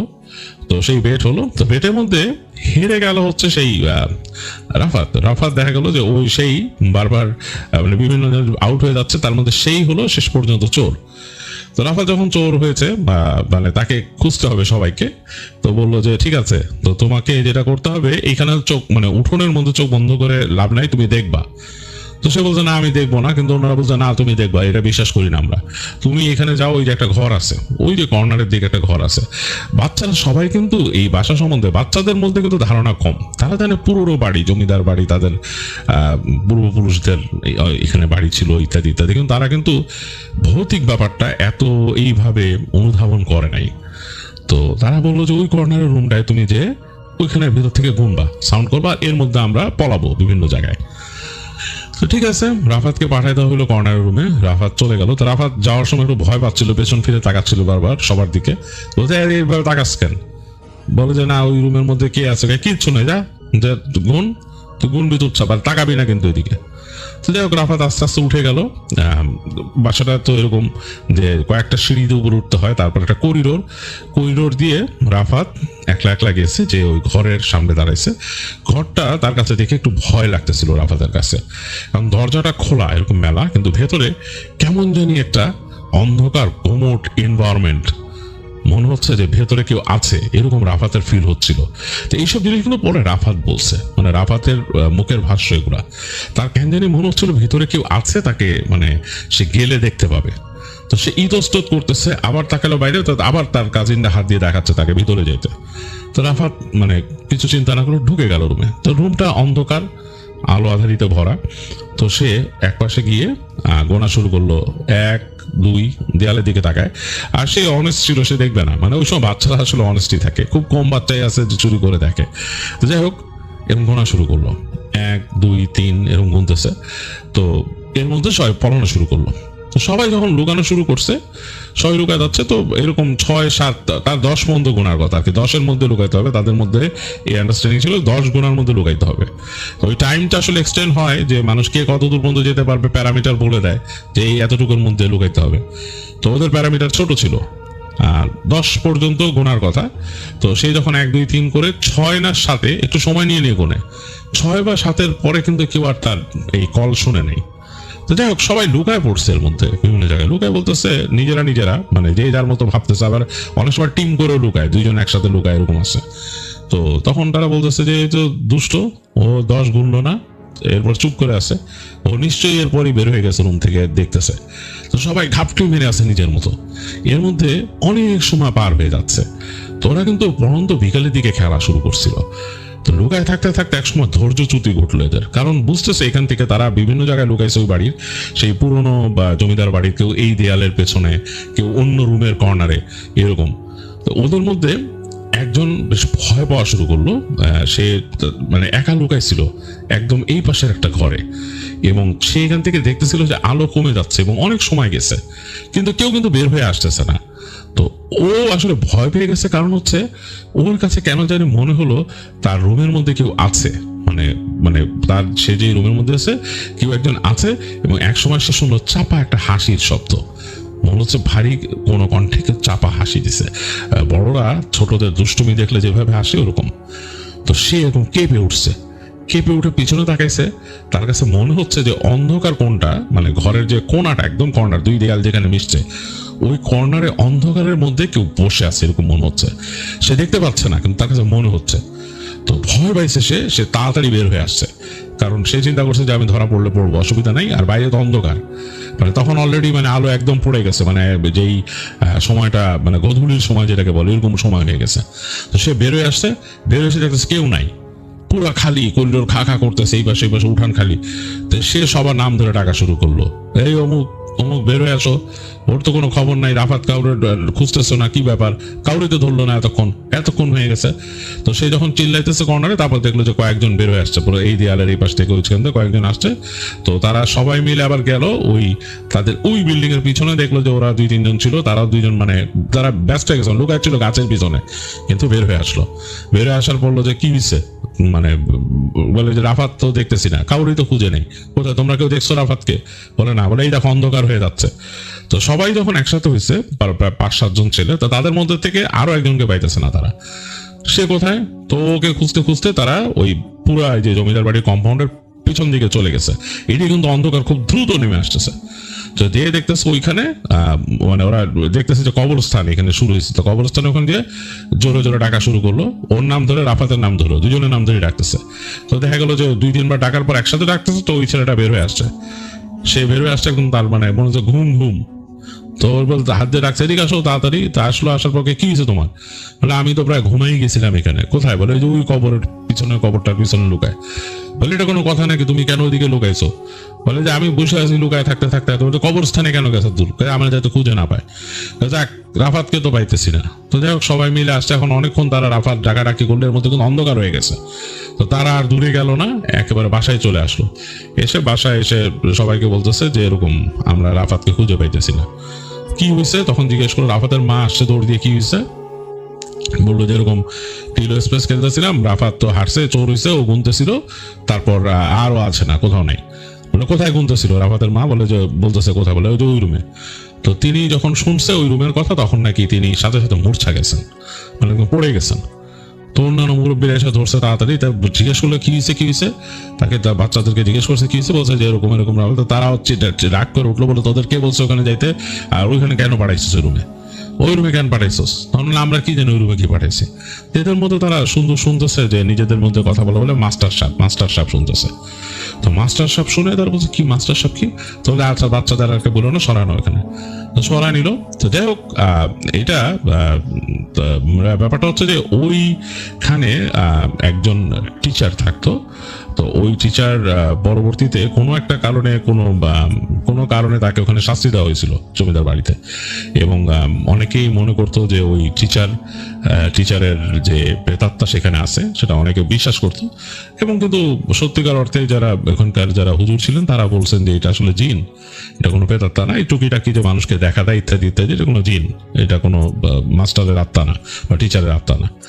কিন্তু মানুষ কিন্তু মনে করতো, অনেকে এরকম মনে করতো, কারণ ওই যে টিচারের মতো সেজে বা টিচার অনেকেই ফিল করতো যে ওখানে হাঁটা চলা করতেছে, বা ওই ঘরের মধ্যে থেকে টিচারের কণ্ঠ শুনতো গেলে, অনেকে পাড়ি দিয়ে যাচ্ছে হঠাৎ করে, মানে একলা ভর দুপুরে মানুষ যাচ্ছে, কেউ শুনতেছে যে ভেতর থেকে টিচার কথা বলতেছে বা পড়া বুঝাচ্ছে কাউকে, এরকম। তো গিয়ে দেখতো নাই, আবার অনেকে এরকম শুনতো। তো যাই হোক, তো এরকম কথাবার্তা হচ্ছে, বাসার মধ্যে কই গেল। তো যেহেতু এখানে ওই রুমের মধ্যে ঢুকেই সেই হয়েছে, যারা বড় মানুষ মুরব্বী তারা ওখানে বেরোয় যে একেবারে রাতের বেলা, তখন ওই জমিদার বাড়ির ওই বিল্ডিং এর মধ্যে তো তখন কারেন্ট ছিল না, কারণ ওইটা একেবারে অংশ, ওখানে মানুষ থাকে না, কিভাবে যাবে। বাসার থেকে হারিকেন, টর্চ লাইট এগুলো নিয়ে গেল, গিয়ে পুরো ওই জায়গায় সার্চ করলো, দেখলো যে ওই রুমের মধ্যে কেউ নাই, পুরা রুম ফাঁকা, মানে রুম ফাঁকা, খা করতেছে, রুমের মধ্যে কেউ নাই। পুরা খুঁজলো, উপরতলা খুঁজলো, নিচতলা খুঁজলো, রাফাতের নাম ধরে রাখলো, নাই, একদম নাই। তো রাফাতের নানাও তো পাগল হয়ে গেছে, তার মা তো একবার ওই যে মূর্ছা গেছে, তারপর পানি দিয়ে তার হুশ আনছে, সে প্রলাপ বকতেছে ছেলের জন্য। তো সবাই খুব টেন্সড, কি করবে বুঝতে পারতেছে না, চিন্তা করতেছে যে থানায় খবর দিয়ে পুলিশকে বলবে নাকি যে এখানে ছেলেকে পাচ্ছে না। তো পুলিশও মানুষকে শান্ত 24 ঘন্টা সময় নেয় মিসিং পার্সন ধরতে, কিন্তু তারপরে এখানে যে ছোট বাচ্চা এই জন্য চিন্তা করছে। এবং তানভীরের নানারও মোটামুটি প্রভাব ছিল, সেখানে প্রভাবশালী মানুষ। তো যিনি চিন্তা করছেন যে থানায় বলবেন, প্রিপারেশন নিচ্ছে, বাসার থেকে মানুষ পাঠিয়েছেন থানায় যায় বলতে যে ছেলে এখান থেকে হঠাৎ করে হাওয়া হয়ে গেছে। তো বাসার মানুষ গেছে থানায় খবর দিতে, আর মসজিদেও খবর পাঠিয়েছেন হুজুরকে আনতে। তো যাই হোক, এর মাঝে আসলো দারোগা সাহেব আসার আগেই হুজুর আসলো। এসে হুজুর আরেকজনকে সাথে তো ওনার অ্যাসিস্ট্যান্টকে নিয়ে আসছে। আনার পর বললো যে এরকম এরকম ব্যাপার হুজুর, ছেলেকে পাওয়া যাচ্ছে না। তো যাই হোক, তো হুজুর বললো ঠিক আছে, আমার সাথে আরো মানুষ আসেন, তানভীরের নানা সহ মামারা, এবং সবাই মিলে গেল। মহিলাদেরকে বললো যে খবরদার যেতে না ওইখানে, বাচ্চাদেরকে বাসায় থাকতে বললো, বাচ্চারা যেন ওইখানে না আসে। তো তারা হেঁটে গেলেন ফার্স্টে, পুরা কম্পাউন্ড একবার ঘুরলেন। হুজুর চোখ বন্ধ করে করে দাঁড়ায় দোয়া পড়তেছেন, তারপর সেই কবরস্থানের দিক দিয়ে যাচ্ছেন। তো সবার হাতেই এই আলো, হারিকেন, লণ্ঠন ইত্যাদি নিয়ে যাচ্ছেন তারা, প্রায় 5-7 জন মানুষ, লাঠি আছে হাতে। তো এরকম দিয়ে যখন পুরো কবরস্থানটাকে তারা খুঁজতেছেন বিভিন্ন জায়গায়, তো কবরস্থানে এক জায়গায় দেখলেন যে বিড়ালটা বসে আছে একটা কবরের পাশে, এরকম বেশ বড় বিড়াল। তো ওরা সবাই কিন্তু আসছে, এতগুলো মানুষ দেখে কিন্তু বিড়ালটা ওখান থেকে সরে নাই, তার চোখ জল করতেছে। তো হুজুর সবাইকে হাত দিয়ে এরকম দাঁড়া করায় কাছে যে মানে বিড়ালটার থেকে বেশ কাছাকাছি দূরে যেয়ে তিনি দোয়া পড়তেছেন, চোখ বন্ধ করে দোয়া পড়তেছেন। তো বেশ অনেকক্ষণ দোয়া পড়ছেন। দোয়া পড়ার পর হুজুর বলতেছে তোমরা আসো। তারা সবাই হাঁটা দিল কবরস্থান থেকে বের হয়ে। বিড়াল কিন্তু ওখান থেকে সরলো না, বিড়ালটা কিন্তু ওখানেই বসে আছে। নর্মালি কিন্তু মানে যে কোনো বিড়াল এরকম সিচুয়েশনে থাকেই না এতগুলো মানুষের জন্য। তো যাই হোক, তারা কবরস্থান থেকে বের হয়ে ওই রাস্তা ধরে, মানে একেবারে অন্ধকার রাস্তা, ওইটা ধরে ওই সেই হ্যারিকেনের আলোতে যা দেখা যাচ্ছে, লণ্ঠন হ্যারিকেন এগুলোর আলোতে একেবারে হাঁটতে হাঁটতে হুজুর সবাইকে লিড দিয়ে নিয়ে গেলেন একেবারে পুকুরের পাশে। পুকুর কিন্তু একদম নিস্তব্ধ, গাছের পাতাগুলো নড়তেছে, এবং এর মাঝে বেশ মানে মেঘলা হয়ে গেছে আকাশ, মেঘ ডাকা শুরু হয়েছে, মনে হচ্ছে যে কোনো সময় বৃষ্টি নামবে। এবং এর মাঝে আকাশে বিজলিও চমকাইলো কয়েকবার। তো হুজুর ওখানে দাঁড়িয়ে নাকি জোরে জোরে দোয়া পড়া শুরু করলেন, বিশেষ কোনো দোয়া তিনি পড়া শুরু করলেন। তো যখন পড়তেছেন, ওনার সাথে হাফেজ সাহেবকে তিনি বলছেন এখানে একই সাথে পড়তে, আর কি। তো দুজন মিলে পড়তেছেন। তো একটু পরে খুব আশ্চর্যজনক ভাবে আবহাওয়াটা বেশ চেঞ্জ হয়ে গেল। এখানে মনে হচ্ছে যে একবারে ঝড় বৃষ্টি এখনই আসবে, এরকম অবস্থা। আকাশ ঘুম ঘুম বেশি করা শুরু করলো, মনে হলো যে মেঘগুলা একত্রিত হয়ে যাচ্ছে ওই জায়গায়। এবং হুজুরের সেই তেলাওয়াত আরো জোরে হচ্ছে, মানে আরো আরো উচ্চ স্বরে করতেছেন তিনি। এই সময় হঠাৎ করে দেখলেন যে আকাশ থেকে মনে হলো একটা মানে একেবারে বিদ্যুতের মতো এসে, ওখানে তাল গাছ ছিল 3টা, ওই তাল গাছের গোড়ার মধ্যে টাম করে পড়লো এই বাজের মতো, এবং ওই গোড়ার মধ্যে আগুন ধরে গেল। তাল গাছের গোড়ায় দাউ দাউ করে আগুন জ্বলে উঠলো, আর তারপরে থপ করে পানিতে কিছু একটা পড়লো উপর থেকে এসে, বেশ জোরে। মনে হলো যে একটা বেশ জোরে একটা মানুষের মতো এসে ঝপ করে পানিতে পড়ছে, পানি একেবারে ছিটকায় উঠছে উপর দিকে পুকুরের। তো পড়ছে যে তখন তারা খেয়াল করতে, যে পানিতে পড়ছে সে হাত দিয়ে এরকম করে পানি নাড়াচ্ছে, মানে হাবুডুবু খেতেছে, পানিতে ডুবে যাবে। তো সবাই বুঝলো, মানে পরিবারের সবাই বুঝলো এটা রাফাত পড়ছে উপর থেকে, কোনো জায়গাতে, কোনো তাল গাছের উপর থেকে বা কোনো জায়গা থেকে ওখানে তাকে ফেলা হয়েছে, মানে উপর থেকে ফেলা হয়েছে রাফাতকে পানির মধ্যে। সে ডুবে যাচ্ছে ওখানে, সে হাত পা নাড়তেছে, ডুবে যাচ্ছে আর কি। তো এই সময় রাফাতের মামা 1 সেকেন্ডে কোনো চিন্তা না করে সে দৌড় দিয়ে যে স্প্রিং এর মতো লাফ দিল পুরো পুকুরের মধ্যে টপাস করে, এবং সে সাঁতরায় যাচ্ছে। তো তিনি যখন সাঁতরায় যাচ্ছেন, দেখলেন যে রাফাতের নানিও পেছন থেকে চলে আসছিল ওইখানে। তো নানি যখন চলে আসে, তখন তিনিও মনে হচ্ছে যে পানিতে নেমে যাবেন এরকম আর কি। তখন ওই হুজুরের সাথে যিনি ছিলেন আরেকজন আলেম ছিলেন, হাফেজ সাহেব, তিনি ওনাকে বলছেন যে এই খালা আপনি যান না ওখানে, আপনি যান না এখন, আপনি গেলে কিন্তু বিপদ হবে, আপনি পিছনে যান, আপনি পিছনে, আপনাকে আসছেন কেন এখানে, পিছনে যান, আপনি শরীর বন্ধ করেন করে পিছনে যান, এখানে থাকেন না। তাই বলে তিনি চুপ করে আসেন। তো একটু পরে দেখলো যে সাঁতরায় খুব দ্রুত রাফাতের মামা বা তানভীরের মামা সাঁতরায় দ্রুত চলে গেলেন ওখানে, গিয়ে রাফাতকে ধরলেন, মানে সে ডুবে গেছিল, তিনিও ডুব দিয়ে ধরলেন, ধরে তারপর তিনি মানে টেনে নিয়ে আসতেছেন, মানে ডুবন্ত মানুষকে যেভাবে টেনে আনে ধরে, তো এনে একদম পাড়ে উঠছেন, হাঁপাচ্ছেন। তো এনে উঠাইছেন, দেখছেন যে আসলে রাফাতই ওখানে পড়ছিল। তো তাকে তুলে ধরে এরকম করে পরে নিয়ে আসা হলো। আনার পর বুঝতেছে যে তার হার্টবিট আছে, মানে সে শ্বাস নিচ্ছে কিন্তু অচেতন। তো ওই অবস্থায় হুজুর বললেন যে নিয়ে আসেন তাড়াতাড়ি। তো যখন তারা আসতেছে ওই রাস্তা ধরে একদম কবরস্থানের পাশ থেকে, তখন কিন্তু কবরস্থানের মধ্যে মনে হচ্ছে কারা কানা ঘুষা করতেছে, কথা বলতেছে, এরকম একটা অবস্থা। মানে বেশ ভয়ঙ্কর একটা অবস্থা। মনে হচ্ছে সেখানে মানুষজন কিছু কথা বলতেছে, মানে নিজেদের মধ্যে। খুবই ভয়ঙ্কর একটা অবস্থা, মানে এরকম মনে হচ্ছে কবরস্থানের পাশে। এবং যারা গেছিল সবাই ভয় পেয়ে গেছে, সবার গায়ে কাটা দিয়ে উঠছে। মানে হাতের যে হারিকেন লন্ঠনের আলো তো খুব দূরে যায় না, ছড়ায় না বেশ। এর মাঝে কবরস্থান, এখানে কি প্রাচীন কবরস্থান, এখানে কেউ থাকে না। সেখানে মনে হচ্ছে মানুষজন গুঞ্জন করে কথা বলতেছেন একজন আরেকজনের সাথে, কানাঘুষা করতেছে এরকম।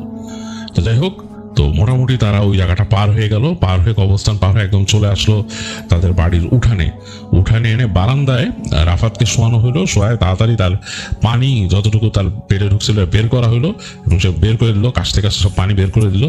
তো তারপরে হুজুর বললেন যে শরীর মুছায় দেন তাড়াতাড়ি। টয়লেটে মোছানো হলো, এবং তিনি তখন ওখানে বসে দোয়া পড়া শুরু করলেন। দোয়া পড়তে তিনি বললেন যে এই ছেলেকে তো রুকাইয়া করতে হবে, ওকে নিয়ে গেছিল, খারাপ জিন নিয়ে গেছিল, তো ওকে আমি রুকাইয়া করব, আপনারা মহিলারা কেউ আসবেন না, আমরা নিয়ে বসি একটু ক্লোজ এনভায়রনমেন্ট। এর মধ্যে কিন্তু বেশ ঝড় বৃষ্টি, বাতাস শুরু হয়ে গেছে বাইরে, এবং বৃষ্টিরও কিছু ফোঁটা পড়তেছে। এই অবস্থায় হুজুর নিয়ে গেলেন ভেতরের রুমে, নিয়ে গিয়ে তিনি রুকাইয়া শুরু করলেন। দোয়া পড়তেছেন, ঘরের বলছে বাতি নিভাই দিয়ে জাস্ট মোমবাতি জ্বালায় রাখছেন। এই সময় দেখা গেল যে রাফাত কথা বলা শুরু করলো ভারী গলায়, বেশ ভারী গলায়। মানে এটা ওর মানে কণ্ঠে যতটুকু মানে জোর করে ইলাস্ট্রেট করে মোটা করে দেওয়া যায় একটা কিশোরের কণ্ঠ, সেরকম ভাবে। এবং উঠে বসে কথা বলতেছে। তো এরকম করে সোজা উঠে বসে কথা বলতেছে। তো হুজুর তখন জিজ্ঞেস করলো যে এই ছেলেকে কেন ধরছিলি, কোথায় নিয়ে গেছিলি? বললো তো নিয়ে যাইতাম, আপনি তো টানায় আনলেন আমারে, আমি তো ওরে নিয়ে চলে যেতাম এখান থেকে। বলে কেন? ওর পরিবারে পূর্বপুরুষ আমার উপর অনেক অত্যাচার করছে, ওরে ছাড়বো না। তখন হুজুর বললো যে চুপ থাক বেয়াদব, মিথ্যুক কোথাকার, কিসের তোর উপর অত্যাচার করছে, তুই কে? তখন সেই ওই টিচারের নাম বলতো, না তুই কোনোই না, তুই কারো আত্মা না, তুই জিন, তোর নাম বল। তখন তিনি বকা দিয়ে বলছে, তখন নাকি সেই জিনটা মানে উনি তখন সাথে বলার সাথে সাথে দোয়া পড়ছেন, হুজুর দোয়া পড়ছে, সূরা পড়ে মানে বিশেষ আয়াত পড়ে করছে। তখন সাথে সাথে নাকি মানে চিৎকার করছে, চলে যাচ্ছে, উড়ে যেতেছে আমার। তখন নাকি সে বললো যে আমার নাম অমুক। বলে তুই কি করস, তুই এখানে ফুলারে নিছিস কেন? তখন বলছে লয়ে যাবো। কেন নিয়ে যাবি তুই? ওর পূর্বপুরুষ অনেকেই করছে। আবার তিনি দোয়া পড়ে করলেন, বলে এই ছেলের কি হয়েছে, এই ছেলের সাথে কেন এরকম করতেছিস? ছাড়, ওরা ছেড়ে এক্ষুনি চলে যাবে, কখন আসবি না, ওরা নিয়ে গেছে সের জন্য তোর শাস্তি দেবো এখন। তাই বলে হুজুরি করলেন, এবং তিনি আরো আমল করা শুরু করলেন। এক পর্যায়ে নাকি বলছে যে ছেড়ে দিয়েছি। তো বলছে কি হয়েছিল, তুই কিল্লিকা ধরছিস? ওরে কয় যে আমি ওই রুমে থাকি, আমি ওইখানে থাকি, ওই বাসার মধ্যে ঘোরাঘুরি করি। কে পোলা ওই সময় ঢুকছে, ওইখানে ঢুকা আমার পাশ দিয়ে গেছে, এবং আমার তখন নজর পড়ছে ওর উপরে। আর আমার নজর খুব খারাপ, আমার নজর কার উপর পড়লে আমি তারে লয়ে যাই। যাই হোক, অনেক তাকে তখন ওই হুজুর অনেক মানে তাকে বিভিন্ন রকমের দোয়া পড়ে সালাহ দিলেন, বুঝাইলেন যে এগুলো করবি না, সে অনেক কিছু বললেন যেটা করে আর কি দিন ছাড়ানোর সময়। তো তিনি এই টোটাল পারফর্ম করে তার রুকাইয়া পারফর্ম করার পরে দেখা গেল এক সময় ওই জিনিসটা রাজি হলে চলে যাবে এখান থেকে, কারণ হুজুর তাকে হুমকি দিচ্ছে যে তাকে শাস্তি দিবে, আটকায় রাখবে। তো এক পর্যায়ে সে ছেড়ে দিল, রাফাতকে ছেড়ে দিল। রাফাত ধাপ করে পড়ে গেল। তো হুজুর সাথে সাথে বললো যে আপনারা নিয়ে আসেন, তেল নিয়ে আসেন। তো দেখা গেল যে বাসায় সরিষার তেল ছিল, সরিষার তেল আনছে। তিনি দোয়া পড়ে ফু দিয়ে সে সরিষার তেল মালিশ করে দিলেন হাতে পায়ে ছেলেটার। আর বললো যে ওর কিন্তু জ্বর আসবে, কষ্ট হবে, কারণ ওর উপরে এই জিন আসর করছিল, ওকে নিয়ে গেছিল। কত দূর নিয়েছিল বলা যায় না, জিনটা তো চলে অন্যভাবে, ওরা তো মানুষের মতো না, অন্য ডিমেনশনে। এবং আমি ওই সময় আমল করে ওকে ওখান থেকে আনাইছি। তো হুজুর বললো যে কি হয়েছিল জিনিসটা, তিনি শুনছেন হুজুরের কাছে। ওনার আরো জিন ছিল সাথে, হুজুরের কাছে আসতো যারা। তো বলছে যে এর মধ্যে এই জিনদের সহায়তা নিচ্ছেন তিনি এটা আনানোর জন্য। তো ওদের মধ্যেই বলছে যে ওই রাফাত নাকি ওখানে ঢুকে যখন গুনতেছিল, তখন নাকি ওই জিনটা ওখানে ঘুরতেছিল ওই জায়গা দিয়ে। এবং এমন একটা সময় যে সময়টা আসলে খুব মানে সেই মাগরিব আসন্ন কাছাকাছি একটা সময়, পড়ন্ত বেলায় সময়। এবং তার খুব ভালো একটা সুবিধা হয়েছে, এবং রাফাতের উপর তার নজর পড়ছে, এই ছেলেকে সে নিয়ে যেতে চাইছে। এবং ওইটা অনেক সময় তাদের শত্রুতা থাকে কোনো পরিবারের সাথে। দেখা গেছে যে আমাদের দেশে যখন মানুষজন এসে বাড়িঘর কিনছে বা জমি জমা নিয়ে যা থাকা শুরু করছে, তখন কিন্তু জঙ্গল পরিষ্কার করছে অনেক জায়গায় গেছে, দেখা গেছে যে ওদের আবাসস্থল ছিল সেটাও কিন্তু মানুষ পরিষ্কার করে সেখানে থাকা শুরু করছে, বাড়িঘর নির্মাণ করছে। এর জন্য তাদের সাথে একটা কনফ্লিক্ট থাকে। তো এই জিনও অনেক সিনিয়র জিন, তার সাথেও একটা কনফ্লিক্ট এদের পরিবারের ছিল, সেটা থেকে এইগুলা। তো যাই হোক, এই জন্যই মানুষ অনেক সময় মনে করে যে ওইখানের মানুষ অনেকের বিশ্বাস যে মাস্টার সাহেব এখানে ঘোরাঘুরি করে। তো এরকম আসলে ব্যাপারটা না। তো যাই হোক, তিনি এগুলো বলেন যে ওকে যাই হোক ছাড়ানো হয়েছে। তিনি ওই যে ওখানে বিড়াল বলতেছে যে ওখানে রহস্য, উনি বলে নাই যে বিড়ালটা জিন, বাট তিনি বলছে যে ওখান থেকেই উনি জানতে পারছেন কবরস্থান থেকে যে ওকে কোথায় নিয়ে গেছে এবং কোন জায়গায় তাদের পোর্টাল দিয়ে যাচ্ছে। তো সেখানে যেই তিনি দোয়া পড়ে দিয়েছেন, তার মতো চেষ্টা করছেন এবং ওকে তো রেখে দিয়ে গেছে।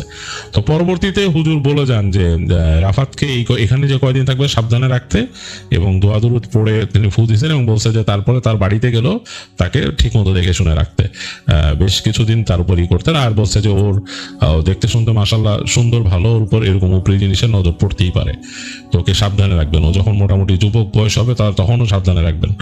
তো এগুলো বলে দিয়ে গেছিল হুজুর। তো রাফাতের আম্মা সেটাই মেনে চলতো এবং পরবর্তীতে রাফাতকে বেশ সাবধানে রাখতো। আর ওই বাসাতে ওই ছেলেপেলেদেরকে খুব রেস্ট্রিকশন দেওয়া হয়েছিল ওই জায়গায় খেলতে না। তারপরও ছেলেপেলেরা কিন্তু ওইটা মানে ওই জানতো এইসব ঘটনা ঘটছে এবং তাদের মধ্যে একটা ইন্টারেস্ট কাজ করতো ওই জায়গার উপরে। ছেলেপেলেরা তারপরও যেত লুকায় দেখতে এবং এরকম টুকিটাকি ব্যাপার স্যাপার ঘটতেই থাকতো ওই বাসায়। ওই বাসার ওই জায়গাটা একটা হন্টেড জায়গা। যাই হোক, এই ছিল তানভীরের এই ঘটনাটা।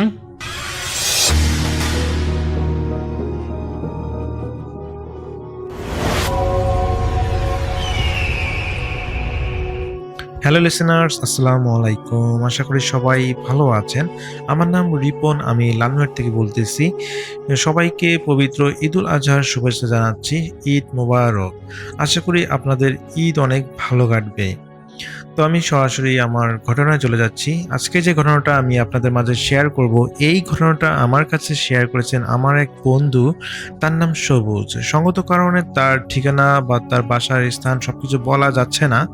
তো আমি ঘটনার মধ্যে যে নামগুলো ব্যবহার করব সবগুলোই ছদ্মনাম। আমি সরাসরি ঘটনায় চলে যাচ্ছি। তো সবুজের ঘটনাটা তার দাদির সাথে ঘটেছিল। তো তার দাদির সাথে ঘটেছিল ঘটনাটা আজ থেকে প্রায় 30 বছর আগে। এটা 1995 বা 97 সালের একটি ঘটনা।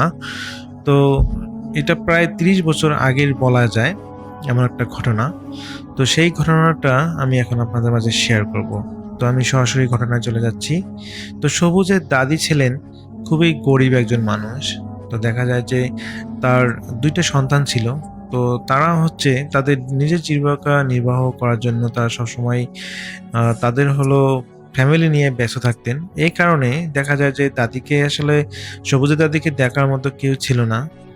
তো ওনার স্বামী মারা গিয়েছেন 5 বছর কি 6 বছর আগে হবে। তো তারপর থেকে তিনি তার বাসায় একাই থাকেন, তার স্বামীর ভিটাতে তিনি একাই থাকেন। তো এখানে তার সন্তানরা যে তাকে দেখে না, বিষয়টা তা না। দেখা যায় যে তাদের সন্তানরা আলাদা বাড়ি করেছে, তাদের কাছাকাছি বাড়ির পাশে বাড়ি করেছে, কিন্তু ওই সবুজের দাদি বা ওই বাসাতেই তার স্বামীর বাসাতেই একাই থাকতেন। আর তো তার 2 সন্তান আলাদা আলাদা তারা বাসায় থাকতেন। তো এখানে সবুজের দাদি এবং তার বাবা এবং চাচা দুজন সবাই মোটামুটি অনেক গরিব। তো দেখা যায় যে গরিব থাকার কারণে অনেক সময় দাদিকে দেখা যায় যে নিজেকে কিছু না কিছু করতে হতো। তো তিনি এলাকায় একটা কাজে বেশ পরিচিত, তিনি ধাত্রী হিসেবে খুবই পরিচিত।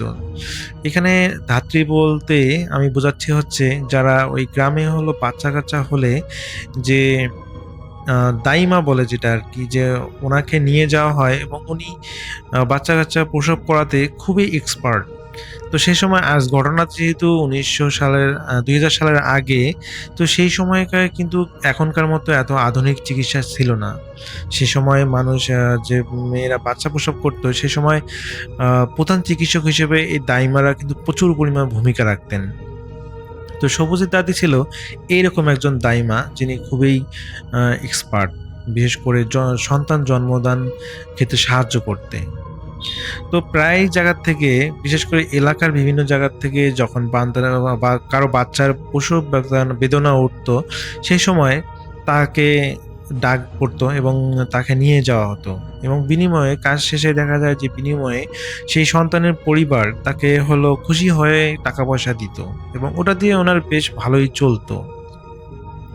তো এইভাবে তিনি দিন যাপন করতেন। পাশাপাশি তার সন্তানরাও দেখা যায় যে খাবার দাবার দিয়ে যেত তার বাসায়। তো সবকিছু মিলে তিনি একটু ভালোভাবেই চলতেন, গরিব হলেও ভালোভাবে চলতেন। তো দেখা যায় যে তাকে এই কাজটা রেগুলারই করতে হয়। তো একদিন তিনি একটা গ্রামে গিয়েছিলেন একজন প্রসূতির বাচ্চা সন্তান প্রসব করার জন্য। তো তিনি সেখানে সুন্দরভাবে কাজটা করেন, এবং আসার সময় তিনি বেশ তাকে উপহার সামগ্রী দেওয়া হয়, এবং সেগুলো নিয়ে তিনি বাসায় চলে আসেন। এবং বাসায় আসতে আসতে সেদিন আসলে তার অনেক দেরি হয়ে যায়। তাকে যখন বাসায় পৌঁছে দেওয়া হয়, তিনি অনুমান করেন যে সেই সময় রাত প্রায় 12টা বেজে গেছে। তো কিছু করার নেই, যেহেতু ওই সন্তানটা ভূমিষ্ঠ হতেই লেট হয়ে গিয়েছিল কাজ করতে। তো যাই হোক, তিনি বাসায় আসেন এবং তিনি অনেক ক্লান্ত ছিলেন এবং তিনি শুয়ে পড়েন। তো যখনই তিনি শুয়ে পড়েন, যখন তার চোখটা লেগে যাওয়া অবস্থা, তো তিনি অনুভব করেন তার দরজার মধ্যে কেউ একজন টোকা দিচ্ছে। তিনি বেশ অবাক হয়ে যান যে এত রাতে আবার কে আসছে এবং কে তার দরজার মধ্যে টোকা দিচ্ছে। তো প্রথমে তিনি ভেবেছিলেন যে হয়তো তিনি মনের ভুলে এটা শুনতে পাচ্ছেন যে দরজা কেউ টোকা দিচ্ছে। তো তিনি আবার পুনরায় ঘুমানোর চেষ্টা করেন, কিন্তু কিছুক্ষণ পর তিনি আবার দরজার মধ্যে টোকার শব্দ পান এবং কারো গলার আওয়াজ তিনি শুনতে পান, এবং তাকে না এইভাবে ডাকতেছে, দাইমা দাইমা, আপনি কি ঘরে আছেন? আপনার অনেক দরকার, একটু বাইরে আসবেন, এইভাবে কেউ একজন বলতেছে। তো এরপরে এক প্রকার দাইমা বিরক্ত হয়ে তিনি বিছানা থেকে উঠে বের হয়ে আসেন, এবং তিনি দেখেন যে একটা লোক অন্ধকারের মধ্যে দাঁড়িয়ে আছে। তাকে স্পষ্টভাবে দেখা যাচ্ছে না, তবে বোঝা যাচ্ছে যে তার শরীরে সাদা পাঞ্জাবির মতো কিছু একটা পরা। তো যখন তিনি সেই লোকটার উদ্দেশ্যে জিজ্ঞেস করলেন যে কে আপনি, আর আপনি এত রাতে আমাকে ডাকতেছেন কেন? তো সেই লোকটা বলে যে, দাইমা, আপনার অনেক দরকার, আমার স্ত্রীর প্রসব বেদনা উঠেছে, তাকে আপনাকে দেখতে যেতে হবে, দয়া করে সাহায্য করুন। তো দাইমা বলে যে, দেখো বাবু, আমি আসলে মাত্র একটা কাজ করে আসলাম, আমি সারাদিন সেখানে ছিলাম, অনেক ক্লান্ত, আমার ঘুমের খুবই দরকার, তুমি অন্য কারো কাছে যাও, আমি তো এই গ্রামে শুধু একা না, আরো অনেকেই আছে, তুমি তাদের কাছে যাও, আমি অনেক ক্লান্ত। এই কথা বলে ওই সবুজের দাদি দরজা লাগিয়ে দেয় এবং তিনি আবার বিছানায় শুয়ে পড়েন। কিন্তু কিছুক্ষণ পর আবার তার দরজার মধ্যে টোকা শব্দ পান। তো দেখা যায় যে তিনি আবার বিরক্ত হয়ে পুনরায় দরজা খুলে দেখেন যে সেই সাদা জুব্বা পরা লোকটা দাঁড়িয়ে আছে অন্ধকারের মধ্যে, এবং সেই লোকটা এবার রিকোয়েস্ট করতেছে, আপনি ছাড়া এই কাজটা অন্য কেউ পারবে না, আপনি দয়া করে আমার সাথে চলুন। তো দাইমা এতে খুবই বিরক্ত হয়, দেখো আমি আসলে অনেক ক্লান্ত, আমার ঘুমানো প্রয়োজন। তো সেই জুব্বা পরা লোকটা বলতেছে, দাইমা, আসলে বেশি সময় লাগবে না, আমার বাসা এই কাছেই, এই গ্রামের কাছেই, আপনি একটু কষ্ট করে চলেন, আমার বিষয়টা একটু বিবেচনা করেন। তো দাইমা যেহেতু এই বিষয়গুলো বুঝে যে এই প্রসূতি বিষয়টা অনেক সেন্সিটিভ, তো তিনি দেখা যায় তার ঘুম না হওয়ার কারণে অনেক তিনি ক্লান্ত, তারপরও তিনি একজনের উপকার হবে ভেবে এবং তিনি রাজি হয়ে যান। আসলে ওই যুবাপড়া লোকটা তাকে বলেছিল যে আপনি যদি আমার কাজটা করেন, আপনি বিনিময়ে যা নেন তার থেকে আমি আপনাকে বেশি দিব। তো এখানে ওই দাইমা একটু জিনিস চিন্তা করে যে নর্মালি ওনারা যে উপহার সামগ্রীগুলো পান, এগুলো 1 সপ্তাহ মোটামুটি চলে যায় ভালোভাবে। তো এখানে যেহেতু তার কাজটা করার কারণে তাকে ডাবল দেওয়ার একটা অফার করতেছে, তো সেই জিনিস চিন্তা ভাবনা করে তিনি তার কষ্ট হলেও তিনি আজ ঠিক করেন যে আচ্ছা ঠিক আছে, চলেন, আপনার যেহেতু উপকার হবে, তো চলেন। তো প্রথমত সেই লোকটা সামনে যাচ্ছিল, জুবা পরা লোকটা, এবং সেই সবুজের দাদি পিছনে পিছনে যাচ্ছিলেন। তো যেতে যেতে তিনি অনুভব করেন যে তাকে একটা বিলের মধ্যে নিয়ে যাচ্ছেন। তো এটাতে তিনি বেশ অবাক হয়ে যান যে কি ব্যাপার, এই লোকটা বিলের দিকে যাচ্ছে কেন?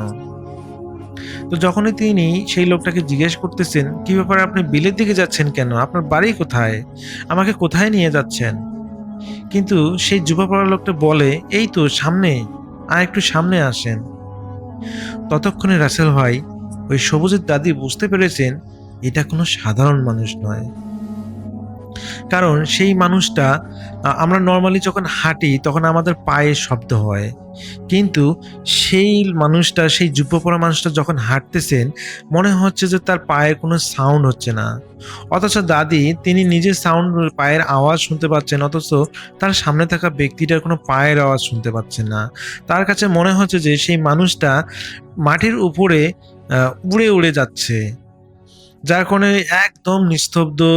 সেই সময় তার পাওয়ার সাউন্ড তার মানে পাওয়ার কথা, কিন্তু তিনি কোনোভাবেই পাচ্ছেন না। তো সেই সময় দাদি বুঝতে পেরেছেন যে এটা কোনো মানুষ নয়, এটা কোনো জিন। তো সেই সময় তিনি চিন্তা করলেন যে তিনি পিছন দিক থেকে দৌড় দেবেন কিনা, কিন্তু অলরেডি তিনি অনেক দূর চলে এসেছেন।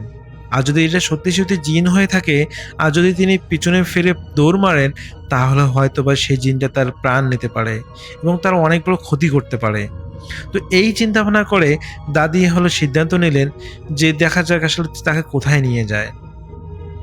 তো রাসেল ভাই সেই যুবাপড়া লোকটা দেখা গেল একটা নদীর পাড়ে গিয়ে থামলেন এবং যে তিনি ধীরে ধীরে নদীর পানিতে নামলেন। তো দাদি এটাতে বেশ অবাক হয়ে গেলেন যে লোকটা নদীর পানিতে নামলো কেন। তো যখন তিনি জিজ্ঞেস করলেন যে আপনি পানিতে নামছেন কেন, তখন সেই যুবাপড়া লোকটা বলল যে আপনি ভয় পাবেন না, আপনার কোনো কিছুই হবে না, আপনিও নামুন। তো পরবর্তীতে এখন উপায়ন্ত না পেয়ে দেখা যায় সবুজের দাদি এক প্রকার বাধ্য হয়ে তিনিও পানিতে নেমে যান। এবং রাসেল ভাই যখন সবুজের দাদি পানিতে নেমে যান, তিনি এতটাই অবাক হয়ে যান যে নদীর পানিগুলো তার শরীরের পানি, মানে তার কাপড় চোপড়, তার শরীর ভিজতেছে না। এবং ধীরে ধীরে তিনি অনুভব করলেন যে এই পানির নিচে একটা সিঁড়ি আছে এবং এই সিঁড়ি দিয়েই তাদেরকে নামতে হবে। এবং যখনই তিনি এক পা দুই পা করে সামনের দিকে আগাচ্ছেন, তার কাছে নদীর পানিগুলো বা সেই পুকুরের পানিগুলো মনে হচ্ছে যে তাকে স্পর্শ করতেছে না। এবং যখনই তারা দুজনেই পানির নিচে চলে যান, তারা তখনই সবুজের দাদি অনুভব করেন তিনি একটা পুরো রাজমহলে যেন প্রবেশ করেছেন। তিনি দেখেন যে উপরের দিকে পানি, মানে আকাশের দিকে পানি দেখা যাচ্ছে এবং নিচে পুরোটাই যেন একটা রাজমহল। তিনি খুবই অবাক হয়ে যান এবং তিনি স্পষ্ট হয়ে যান যে এটা কোনো জিনের বাড়ি। তো পরবর্তীতে সেই জিনটা তাকে তার বাড়ির মেইন ফটকে নিয়ে যায় এবং দুইজন দাসীকে বলে যে এনাকে ভিতরে নিয়ে যাও। তো পরবর্তীতে দাদি ওনার বউয়ের কাছে যান, ওই জিনটার বউয়ের কাছে যান এবং তিনি দেখেন যে সেই জিনের বউটা অনেক ছটফট করতেছে প্রসব বেদনায়। তো পরবর্তীতে দাদি যা যা লাগে প্রসব করানোর ক্ষেত্রে, একজন প্রসব করানোর জন্য যা যা লাগে তিনি সেই সমস্ত আনতে বলেন এবং তাৎক্ষণিকভাবে কিছুক্ষণের মধ্যেই সবকিছুই তার সামনে উপস্থিত করা হয়। এবং ওই দাদি খুবই সুন্দরভাবে, মানে একদম প্রফেশনালভাবে সেই জিনটার বাচ্চাকে প্রসব করাতে সক্ষম হন এবং সেই জিনটার একটা পুত্র সন্তান হয়। তো এই কাজ শেষে পরে দাদিকে তিনি ওই একই রাস্তা দিয়ে দাদিকে বাসার কাছাকাছি পর্যন্ত সেই জিনটা পৌঁছে দেন এবং পৌঁছে দিয়ে এর আগে যেটা ঘটনা ঘটে রাসেল ভাই, ওই যখন সন্তান প্রসব শেষ হয় তখন যখন তিনি আসবেন সেখান থেকে, তখন ওই জিনটা, যুবাপড়া জিনটা বলে যে আপনি আমার কাছ থেকে কি চান, আপনি আমার কাছে যা চান আমি তাই দিব। কিন্তু দাদি আসলে যদিও তার চাওয়া পাওয়ার ছিল, কিন্তু তিনি মনে মনে ভয় পাচ্ছিলেন যে এই জিনের কাছ থেকে নিলে হয়তো বা তার ক্ষতি হতে পারে।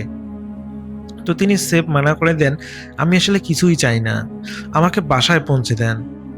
তো পরবর্তীতে জিনটা আসলে ওই বাসায় পৌঁছে দেয়, বাসায় একদম পৌঁছে দেয় না, বাসার কাছাকাছি এসে তখন দাদি বলে আমি এখন এটুকু পথ যেতে পারবো, আপনি চলে যান। তো পরবর্তীতে সেই জিনটা সালাম দিয়ে চলে যায়। তো রাসেল ভাই সেদিনের মধ্যে দাদি সুন্দরভাবে তিনি বাসায় আসেন এবং তিনি ঘুমিয়ে যান এবং তারপরের দিন তিনি অনুভব করেন তার শরীরটা অনেক ফুরফুরা, নর্মালি তিনি হলো হাঁটাচলা করার সময় তার শরীরে ব্যথা এবং অন্যান্য অনেক কিছু তিনি অনুভব করতেন, কিন্তু সকালে তিনি ঘুম থেকে ওঠার পর তিনি অনুভব করতেছেন যেন তার বয়স 20-21 বছর হবে, এরকম বয়স। যদিও তিনি দেখতে বয়স্ক কিন্তু একই রকমই আছেন, কিন্তু তার কাছে মনে হচ্ছে যে তার শরীরের এনার্জি একদম 21 বছর বা 20 বছর বয়সী একটা মেয়ের মতো। তিনি খুবই আশ্চর্য হয়ে যান যে এটা কিভাবে হলো, এবং পরে যখন তিনি রাতের কথা চিন্তা করেন, হয়তোবা ওই জিনটাকে সাহায্য করার কারণে সে হয়তোবা কোনো কিছু করেছে, যার কারণে তার এখন এরকম শারীরিক প্রতিক্রিয়া হচ্ছে। তো পরবর্তীতে রাসেল ভাই 1 সপ্তাহ এরকম করে তিনি ফিটফাট ছিলেন এবং সুন্দরভাবে তিনি তার বাইরের কাজগুলো চালিয়ে যাচ্ছিলেন। তো এইভাবে কেটে যায় প্রায় 1 মাস। তো এক প্রকার তিনি ভুলেই গিয়েছিলেন যে তিনি কোনো জিনের এরকম একটা প্রসূতির কাজ করেছিলেন, এটা তিনি এক প্রকার ভুলেই গিয়েছিলেন। তো 1 মাস পর তিনি হলো একটা জায়গায় কাজ করে এসে তিনি খুবই ক্লান্ত ছিলেন, এবং দেখা যায় যে তিনি ক্লান্ত থাকার কারণে ঘুমিয়ে পড়েছেন। তো অনেক রাতে, গভীর রাতে, প্রায় রাত 2টার সময় তিনি অনুভব করেন যে তার দরজার মধ্যে কেউ টোকা দিচ্ছে। তিনি খুবই বিরক্ত হন যে এত রাতে আবার কে আসলো। এবং রাসেল ভাই যখন তিনি দরজা খুলে বাইর হলেন এবং যা দেখলেন তা বেশ অবাক হলেন। এটা তো সেই জিনটা যেটা 1 মাস আগে একটা প্রসূতি যে কাজটা করে দিয়েছিলেন, এটা তো সেই জিন। এবং আজকে সেই জিনটা বলতেছে যে আমাকে আপনার সাথে যেতে হবে, আপনাকে আমার সাথে যেতে হবে। তো দাদি বলতেছে, আমি আসলে দেখো বাপু, আমি কাজ করে আসলাম মাত্র, আমি এখন যেতে পারবো না, আমার প্রচন্ড ঘুম পাচ্ছে। তো সেই জিনটা বলে, আজকের মতো আপনি চলুন, আপনাকে আর আমি কখনোই বিরক্ত করব না, দয়া করে আজকে চলুন। তো পরবর্তীতে এক প্রকার সেই জিনটার জোড়াজুড়িতে তিনি তার সাথে যেতে বাধ্য হন। একই রাস্তায়, একই পুকুর পাড় বা নদীতে গিয়ে একই সিঁড়ির মাধ্যমে তারা পানির নিচে যেয়ে সেই রাজমহলে চলে যায়। এবং ওখানে যাওয়ার পর তিনি ওই জিনটা তার বাচ্চাকে দেখতে বলেন যে সবকিছু ঠিকঠাক আছে কিনা, এবং সবুজের দাদি সবকিছু চেক করে দেখেন যে ওই জিনটার বাচ্চা একদম সুস্থ এবং একটা খুবই ফুটফুটে, একটা সুন্দর, একটা সুস্বাস্থ্যওয়ালা বাচ্চা। তো এটা জানার পর ওই জিনটা একদম নিশ্চিন্ত হন এবং ওনাকে বলেন যে দেখুন, আপনি যেটা আমার উপকার করেছেন সেটা আমি কোনোদিনই ভুলবো না। আপনি বিনিময়ে আমার কাছে কিছু চান, আমি আপনাকে সেটাই দিব। কিন্তু রাসেল ভাই ওই সবুজের দাদি বলে যে না, আমি বিনিময়ে কিছুই চাই না, আমাকে বাসায় পৌঁছে দেন। তো পরবর্তীতে ওই জিনটা ওই সবুজের দাদিকে বাসায় পৌঁছে দেন, এবং বাসায় পৌঁছে দেওয়ার পর সেই জিনটা পকেট থেকে একটা থলে বের করেন, যেটা হলো মুদ্রার থলে, সেটা হলো দাদিকে দেন। দাদি প্রথমে খুবই মানা করেছিলেন, কিন্তু সেই জিনটাও নাছোড়বান্দা, সে বলেছিল যে আপনি এটা নেন, তাহলে আমি অনেক খুশি হব। তো পরবর্তীতে দাদি এক প্রকার মানা করা সত্ত্বেও তিনি সেই থলিটি নেন এবং তিনি সেটা নিয়ে বাসায় রাখেন। তো সেদিনের মতো তিনি ঘুমিয়ে যান, এবং ঘুমানোর পর সকালে যখন তিনি সেই থলেটা চেক করেন, তিনি যেটা দেখেন তিনি অবাক হয়ে যান। তিনি দেখেন যে সেখানে কিছু স্বর্ণের মুদ্রা রয়েছে। তো সেগুলো তিনি দেখেই বুঝতে পারেন যে এগুলো স্বর্ণের। তো তিনি পরীক্ষা করার জন্য একটা স্বর্ণের কয়েন নিয়ে তিনি একটা জুয়েলারি দোকানে যান, যারা আসলে সোনা কেনা বেচা করেন তাদের কাছে যান, এবং তিনি এটা পরীক্ষা করান, এবং সেই লোক বলে যে এটা হ্যাঁ, এটা স্বর্ণের, এবং সেই কয়েনটা বিক্রি করে তিনি অনেকগুলো টাকা পান। তো রাসেল ভাই পরবর্তীতে সবুজের দাদি দেখা যায় যে অনেকদিন পর পর বিভিন্ন জুয়েলারির কাছ থেকে কয়েনগুলো বিক্রি করে তিনি অনেক টাকার মালিক হয়ে যান। এর পরবর্তী থেকে ওই সবুজের দাদির পরিবার এবং তার সন্তানরা সবাই একসাথে থাকা শুরু করে, এবং তাদের যেন মানে একদম পরিবেশ পরিবর্তন হয়ে যায়। তারা গরিব থেকে মোটামুটি একটা মানে উচ্চ মধ্যবিত্ত হয়ে যায়। তো এর আসলে ওই কয়েনগুলোর বিক্রি করার ফলেই তারা পরবর্তীতে বড়লোক হয়ে যায়। তো রাসেল ভাই, এটাই ছিল সবুজ দাদির সাথে ঘটে যাওয়া ঘটনা। তো তিনি বলেছেন যে এর পরবর্তী থেকে ওই জিনটা নাকি আর কখনো দেখা দেয়নি, এবং লাস্ট যখন জিনটার সাথে কথা হয়েছিল, সেই জিনটা বলেছিল যে আপনি যে আমার কাজটা করে দিয়েছেন এবং আমি যে আপনাকে কয়েনগুলো দিয়েছি, এগুলো আপনি কাউকে বলবেন না, আর যদি আপনি কাউকে বলেন তাহলে আপনার অনেক ক্ষতি হয়ে যেতে পারে, তাই রিকোয়েস্ট থাকবে আপনি কাউকে বলবেন না। তো দাদি এই বিষয়টা অনেকদিন কাউকে বলেননি। তো অনেকদিন অতিবাহিত হওয়ার পর তিনি নাকি তার পরিবারের লোকজনদের কাছে যখন শেয়ার করেন যে তিনি এই স্বর্ণের কয়েনগুলো কোথায় পেয়েছেন, তো পরিবারের আসলে এক ধরনের চাপের কারণে তিনি বলতে বাধ্য হয়েছেন, সেটা বলেছেন প্রায় 10 বছর পর। তো রাসেল ভাই, এই 10 বছর পর যখন 2006 কি 7 হবে এক্স্যাক্টলি, সবুজ ভাই সেই আমার বন্ধু সবুজ এক্স্যাক্টলি লোকে মানে এটা বলতে পারতেছে না, সালটা বলতে পারে নাই। তো উনি বলেছেন যে এটা 2006-7 এর দিক তিনি স্বীকার করেছেন যে এরকম একটা কাজ করে তিনি এই মুদ্রাগুলো পেয়েছেন। এবং রাসেল ভাই, এটা বলার ঠিক 1 বছর, এই মানে ঘটনাটা প্রকাশ করার 1 বছর পরেই এই সবুজের দাদি মারা যান। এটা আসলে তিনি একটা রোগে আক্রান্ত হয়ে মারা যান। তো রাসেল ভাই, এটাই ছিল সবুজের দাদির একটা ভয়ানক ভৌতিক ঘটনা। আমার কাছে ঘটনাটা খুবই ভালো লেগেছিল, যার কারণে আমি চিন্তা করলাম যে ভূতি ফ্যামিলি লিসেনারদের কাছে শেয়ার করার। তো আমি জানি না ঘটনাটা আপনাদের মাঝে কেমন লেগেছে, যদি কমেন্ট করে জানান তাহলে হয়তো বুঝতে পারবো। তো সবাই ভালো থাকবেন, সুস্থ থাকবেন, এই প্রত্যাশায় আল্লাহ হাফেজ।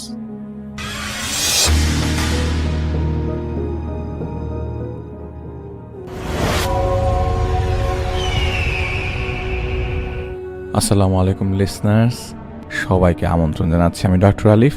আশা করছি আপনারা সবাই ভালো আছেন, সুস্থ আছেন। আমি রিকোয়েস্ট করব আর রুম এবং আশেপাশের এনভায়রনমেন্টকে অন্ধকার করে ফেলবেন, কারণ এখন আমি হয়ে যাব জাহিদ ভাই। মাত্র দিন দুনিয়া কেমন তা বুঝতে শিখছিলাম। ডলির, বাই দ্য ওয়ে, ডলির কথা তো আপনাদের সবার মনে আছে, তাই না? ডলির সেই অঘরীর সমস্যার পর ধীরে ধীরে 1-2 করে বুঝতে লাগলো আমি আসলে কতটুক কেপেবল এই ধরনের ব্যাপারগুলোর সাথে ডিল করবার ক্ষেত্রে। জানুয়ারি 2014 সাল, ওই মুহূর্তে আমার বয়স তখন 22 বছর। আমি তখনও জানতাম না আমার এই জীবনটা কোথায় যেয়ে ঠেকবে, আর আমার এই নৌকা কোন তীরে যেয়ে নোঙর ফেলবে। আমি সাধারণত সবার থেকে পিছিয়ে ছিলাম। আমি তখনও বাইরের দুনিয়া সম্পর্কে অতটা জ্ঞাত ছিলাম না। এইটুকু আমি বুঝি, মানুষ সুবিধার না। আমার মাথায় এই জিনিসটা সবসময় ঘোরপাক খায়। সাবধানে থাকতে হবে, সাবধানে সরে থাকতে হবে মানুষ থেকে। একটা কমপ্লিট ডিস্টেন্স আমি মানুষের কাছ থেকে সবসময় মেনটেন করতাম। 24 ঘন্টা আমি নিমজ্জিত ছিলাম অন্ধকারে। দিনের আলো আমার সহ্য হতো না। আমি অন্ধকার খুব পছন্দ করতাম। মানুষের সাথে মিশতাম না আমি। সেদিন হাতে থাকা ফ্লিপ ফোনটা একবারে খুলছিলাম, আরেকবার বন্ধ করছিলাম। এটা সেদিনের ঘটনা। এমনটা করতে করতে হঠাৎ করেই একটা ফোন আসলো।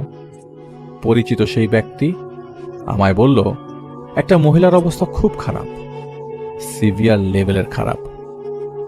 যদি আমি কিছু করতে পারি তাহলে আমার নাম হয়ে যাবে। অত কিছু আসলে চিন্তা করি নাই। আমি হাসি দিয়ে বললাম, আসলে ওই সময়টায় আন্দাজেই বলেছিলাম মনে হয়, আমি পারি এগুলা ভাই, শুধু শুধু আমাদের ফোন দিলেন, আমি নর্মাল মানুষ। সে বলল, আপনি নর্মাল মানুষ কিভাবে ভাই? আপনি ডলির বাসায় কি করলেন? আপনি তো রাজ্জাকের বাসায় মানে ভর দেও দানব খেদালেন পুরা, আর আজকে আবার এগুলা কি বলছেন? মানুষ আশা নিয়েই তো ফোন দেয়, যোগাযোগ করে, তাই না? আমি বললাম, ভাই আমাকে দিয়ে হবে না। সে বলল, হবে না নাকি সেটা কথা না, আপনার কথা শুনে ওই ফ্যামিলির খুব আশাবাদী, তারা খুব আশা করছেন আপনাকে দিয়ে। আমি নিজে আপনাকে ফোন দিলাম ওনাদেরকে ফোন নাম্বার না দিয়ে। এরপর সে আমাকে ওই উপকার করলে এটা সেটা সবকিছু বোঝানোর চেষ্টা করছিলেন। তার দুনিয়ার সব ভালো ভালো কথা আমাকে তিনি বোঝানো শুরু করে দিলেন। শেষমেশ আমি যাই সেই বাসায়, যেখানে না গেলে হয়তো আমি আজ আপনাদের সামনে জাহিদ হয়ে আসতাম না, হয়তো পরিণত হয়ে ওঠা যেত না। বা উঠতে পারতাম না, কেননা সেই সময় আমি আগে কোনোদিন হোঁচট খাইনি। যেদিন যাব সেই মহিলার বাসায়, তার আগের দিন রাতের বেলা ঘোর চলে এসেছিল। আবছা দেখলাম রক্ত ফ্লোরে, আর মনে হলো শ্বাস নিতে পারছি না আমি। ঘোরটা কেটে যাওয়ার পর দেখলাম আমির সাহেব জানালা বরাবর দাঁড়িয়ে আছেন। উনি আমাকে বললেন, বাইরে যেহেতু যাচ্ছ শক্তভাবে মনে রেখো, মানুষজন তাকাবে, তাদের চোখে প্রশ্ন দেখতে পারবা তুমি।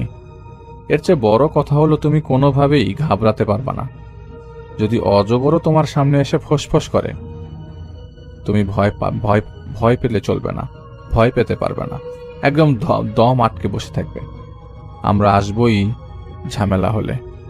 আমি ওনাকে বললাম, আপনি থাকুন না সব সময়ের জন্য, দূরে যাব, একা কিভাবে পারবো? আমির সাহেব আমাকে বললেন, একা কিভাবে পারবে সেটা বড় কথা নয়, করতে হবে। যার যার কাজ তাকে তা করতে হয়, এখানে চক্ষু লজ্জার হিসাব আসবে না। আমি বললাম, রাস্তা তো চিনব না ফেরার সময়। আমির সাহেব আমাকে বললেন, তাহলে মনে রাখবে কোন এলাকায় যাচ্ছ, যেভাবে ডলিদের বাসায় গিয়েছিলে সেভাবেই যাবে। এখন তোমাকে ঠিক করতে হবে, এভাবে দিন যাবে না তোমার, পরিবর্তন ঘটবেই, পরিবর্তন আসন্ন। পরদিন আমি যে পৌঁছাই ঢাকার মগবাজারের একটা বাসায়, বেশ বড় বাড়ি। মহিলার নাম জিনিয়া, বয়স 35-এর উপরে। মোটামুটি বলা যায় যে মহিলার বয়স ওই মুহূর্তে 40 ছুঁই ছুঁই। আর ওই বাড়িটা আসলে ওটা ওনাদের নিজেদের, ওনার বাবার বাড়ি। মহিলা থাকতেন 4 তলায় সপরিবারে। একদিন জিনিয়া বারান্দায় দাঁড়িয়ে রাতের বেলা ফোনের কথা বলা অবস্থায় লক্ষ্য করে ওনার ঠিক ডান পাশের লোহার গ্রিলের উপর বসে আছে চড়ুই পাখির মতো একটা পাখি। নীরবভাবে পাখিটা তাকিয়েছিল এবং পাখি তাকে তাকিয়েছিল ওনার দিকে। পাখিটা দেখার কয়েক সেকেন্ড পর উনি ভয় পেয়ে যায়। ওনার মনে হলো দেয়ালের পেছন থেকে ওনাকে কেউ ধরার চেষ্টা করছে। ওনার মনে হলো কাটা একটা মাথার, এবং এই মাথাটার কাটা মাথার ছায়া দেখছিলেন উনি এক পলকের জন্য, এবং সেটা দেখছিলেন ওনার পায়ের কাছে। উনি বারান্দা থেকে নিজের রুমে চলে যায়। কয়েকদিন পর একদিন রাতের বেলার ঘটনা। রাত ওই মুহূর্তে 1:30 বাজে। বাথরুম থেকে উনি এসে শুয়ে পড়েন। ডান কাত হয়ে শোনুনি স্লিপার ছেঁচড়িয়ে হাঁটার একটা শব্দ আসলো হঠাৎ করে। চোখের মধ্যে ওনার ঘুম ভাব চলে এসেছিল। তো ওই মুহূর্তে বাচ্চারা যেভাবে পায়ের জুতা পরা অবস্থায় পা দিয়ে ফ্লোরে লাফায়, ঠিক তেমন একটা শব্দ হয়। বিছানাটাও কেঁপে ওঠে কিছু সময়ের জন্য। এটা ওনার মনে হচ্ছিল। আবারও ঝাড়া দিল প্রচণ্ডভাবে। এবার বিছানাটাই কেঁপে উঠল। উনি হতভম্ব ঘুমের ঘোরে। তখন শব্দ হলো স্লিপার ছেঁচড়ানোর। উনি সেদিকেই তাকালেন। ওনার পায়ের স্লিপার সেখানে, কিন্তু স্লিপারটায় কেমন যেন একটা চেহারা আঁকা। স্লিপারটার মধ্যে, ওই চেহারাটার মধ্যে চোখ আছে, নাক আছে। সেই চেহারাটাতে যেন কারোর দৃষ্টিতে তাকিয়ে, কেউ যেন দৃষ্টিতে তাকিয়ে আছে। সেটা একটা হিংস্রতার মতো একটা নজর। উনি টের পেলেন ওনার চুল পেছন থেকে কেউ স্পর্শ করছে। হঠাৎ একটা কাপড় ওনার গলায় পেঁচিয়ে গেল, ওনাকে টেনে উপরে তুলে নিল। জিনিয়া দেখতে পাচ্ছিলেন সিলিং ফ্যানের সাথে ওনার চেহারা কেউ চাপটে ধরে রেখেছে। এরপর ধপাস করে উনি পড়ে গেলেন। শুধু প্রশ্ন করব, আপনাদের যদি মনে হয় আপনারা ঘুমের অবস্থায় চোখটা বন্ধ করলেন, এমন সময় আপনাদের ঘরের মধ্যে কেউ স্লিপার পরে হাঁটছে, সেটার শব্দ, সেটা ছেঁচড়ানোর শব্দ আসছে, আপনি সেই শব্দটা দেখার পর হঠাৎ করেই আপনার গলার মধ্যে কেউ কিছু জিনিস পেঁচিয়ে উপরে টান দেয়, আপনার কিরকম লাগতে থাকবে? ওনার বিছানায় ওনার সাথে ওনার মেয়ে ছিল সেদিন। তো জিনিয়া যখন নিচে পড়ে গেলেন, সে সময় তিনি তার মেয়ের চিৎকার শুনছিলেন। মেয়েটা চিৎকার করে কাঁদছিল। উনি হুড়মুড়িয়ে ফ্লোর থেকে উঠে দাঁড়ান, কিন্তু কিছুই যেন হয়নি। একদম কিছুই যেন হয়নি। ওনার শরীরে ভয়ে ঝাঁকি দিচ্ছিল, ওনার নাকটা জ্বালা পোড়া করছিল। ওনার তখন মনে হলো কে যেন ওনার ঠিক পেছনে দাঁড়িয়ে আছে। আর দাঁড়িয়ে থাকা অবস্থায় সেই হিংস্রতা তার দিকে সেই দৃষ্টি দিয়ে তাকিয়ে আছে। কেউ তাকে দেখছে, কিন্তু পেছনে কেউ নাই। উনি বিছানায় শুয়ে পড়লেন, মেয়েকে জড়িয়ে ধরে শুলেন। সকাল হয়। সকালবেলা উনি তার মাকে বললেন রাতের কথা। ওনার মা বলল, তুই নামাজ কালাম পড়িস না, তাই শয়তান ভয় দেখাচ্ছে, নামাজ কালাম শুরু কর, তোর বয়সও তো কম হয়নি। সেদিন সন্ধ্যাবেলা ডাইনিং টেবিলে বসে কাজ করছিলেন জিনিয়া। হঠাৎ ওনার চোখ অন্ধকার হয়ে এলো, কানে তালা বেজে উঠল, হার্টবিট বেড়ে গেল, গরম একটা ভাব উনি টের পাচ্ছিলেন। আস্তে করে শক্তিহীন হয়ে পড়লেন। কেউ তাকে টেনে নিয়ে যাচ্ছে বাথরুমের ভেতর। একটা কালো লম্বা লোক, লোকটার নাকে নথ পরা, হাতে জবাই করার ছুরি। জিনিয়ার গালে সেই ছুরি লাগিয়ে ধার দিচ্ছিলেন তিনি। সেই এন্টিটার ধার দিচ্ছিল। জিনিয়ার মাথার চুল কাটল সেই এন্টিটি। জিনিয়া দেখল তার চোখের সামনে সেই ছুরির ধারালো সূক্ষ্ম মাথা। চোখের মধ্যে চিলিক করে বিদ্যুৎ বেগে ব্যথা লাগলো। জিনিয়া কোনো শব্দ করতে পারছিলেন না। জিনিয়া ছুরিটা ওনার গলায় কেমন একটা হোম হোম হোম করে মন্ত্র পড়ার মতো গলায় শব্দ আসলো। কেমন যেন ঠান্ডা অনুভব করলো, এবং এই ঠান্ডাটা খুব বেশ শক্ত করে অনুভব করছিল জিনিয়া। ফিনকি দিয়ে রক্ত ছিটে যাচ্ছে বাথরুমের দেয়ালে। এরপর আর কিছুই জিনিয়ার মনে নেই। নিজেকে আবিষ্কার করলেন হাসপাতালে, বেহুশ অবস্থায়। ডাইনিং এর ফ্লোরে ওনাকে পাওয়া গেছে। হাতে থাকা ছুরির আঘাত ছিল শরীরে, সাথে চুলগুলো ছিল এলোমেলো, আর এভাবে কাটা ছিল। হাসপাতালে 2 থেকে 3 দিন পর উনি সুস্থ হন। এর মধ্যে একজন পরিচিত ব্যক্তির সাথে জিনিয়ার মা যোগাযোগ করেন, কারণ উনি আলামত দেখে বুঝতে পারেন যে ওনার মেয়েকে হয়তো কেউ তাবিজ করেছে। কারণ সেদিন সকালে জিনিয়া তার মাকে বলেছিল রাতে কি হয়েছে, আর জিনিয়া সেই পাখিটার কথাটাও বলেছিল তার মাকে হাসপাতালে। হাসপাতাল থেকে রিলিজ দেওয়ার পর, ওই রিলিজ দেওয়ার আগের রাত, ওই দিন রাত 2:45 দিকে, 2:45 বাজে, কেবিনে শুয়ে ফোন ইউজ করছিলেন জিনিয়া। হঠাৎ অনুভব করলেন উনি বেডে শুয়ে আছেন, হয়তো সেই বেডটা নড়াচড়া করছে। মনে হলো বিছানাতে ওনাকে নিয়ে কেউ ঘুরছে। ওনার ওই মুহূর্তে চোখটা ঝাপসা হয়ে আসে, চারপাশ সংকীর্ণ হয়ে গেছে অনুভব করলেন। ফোনের আলো ঝাপসা হয়ে গেছে, কুয়াশা চারপাশে। কুয়াশায় রীতিমতো নিঃশ্বাস নেবার সময় অনুভব করলেন বাতাসটা অনেক ঠান্ডা, অনেক। হোম হোম হোম করে টেনে টেনে কেউ মন্ত্র পড়ছিল। অল্প একটু আলো, আর একটু আগুন।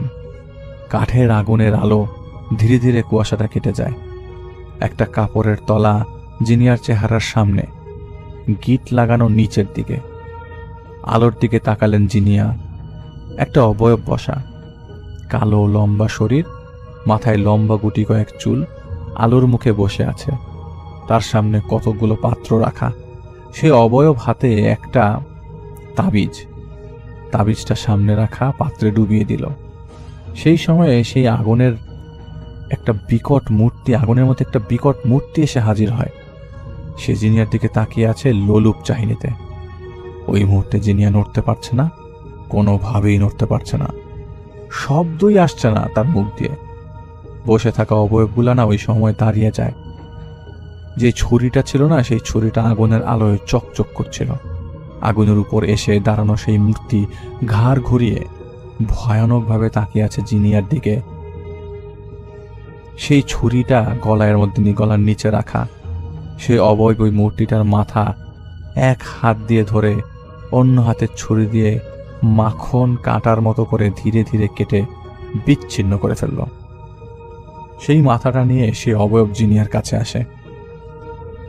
জিনিয়ার মুখ এক হাত দিয়ে খুলল সেই অবয়ব, আর অন্য হাত সেই কাটা মাথার বিচ্ছিন্ন জায়গা থেকে বের হতে থাকা রক্ত জিনিয়ার মুখে ঢুকিয়ে দিল।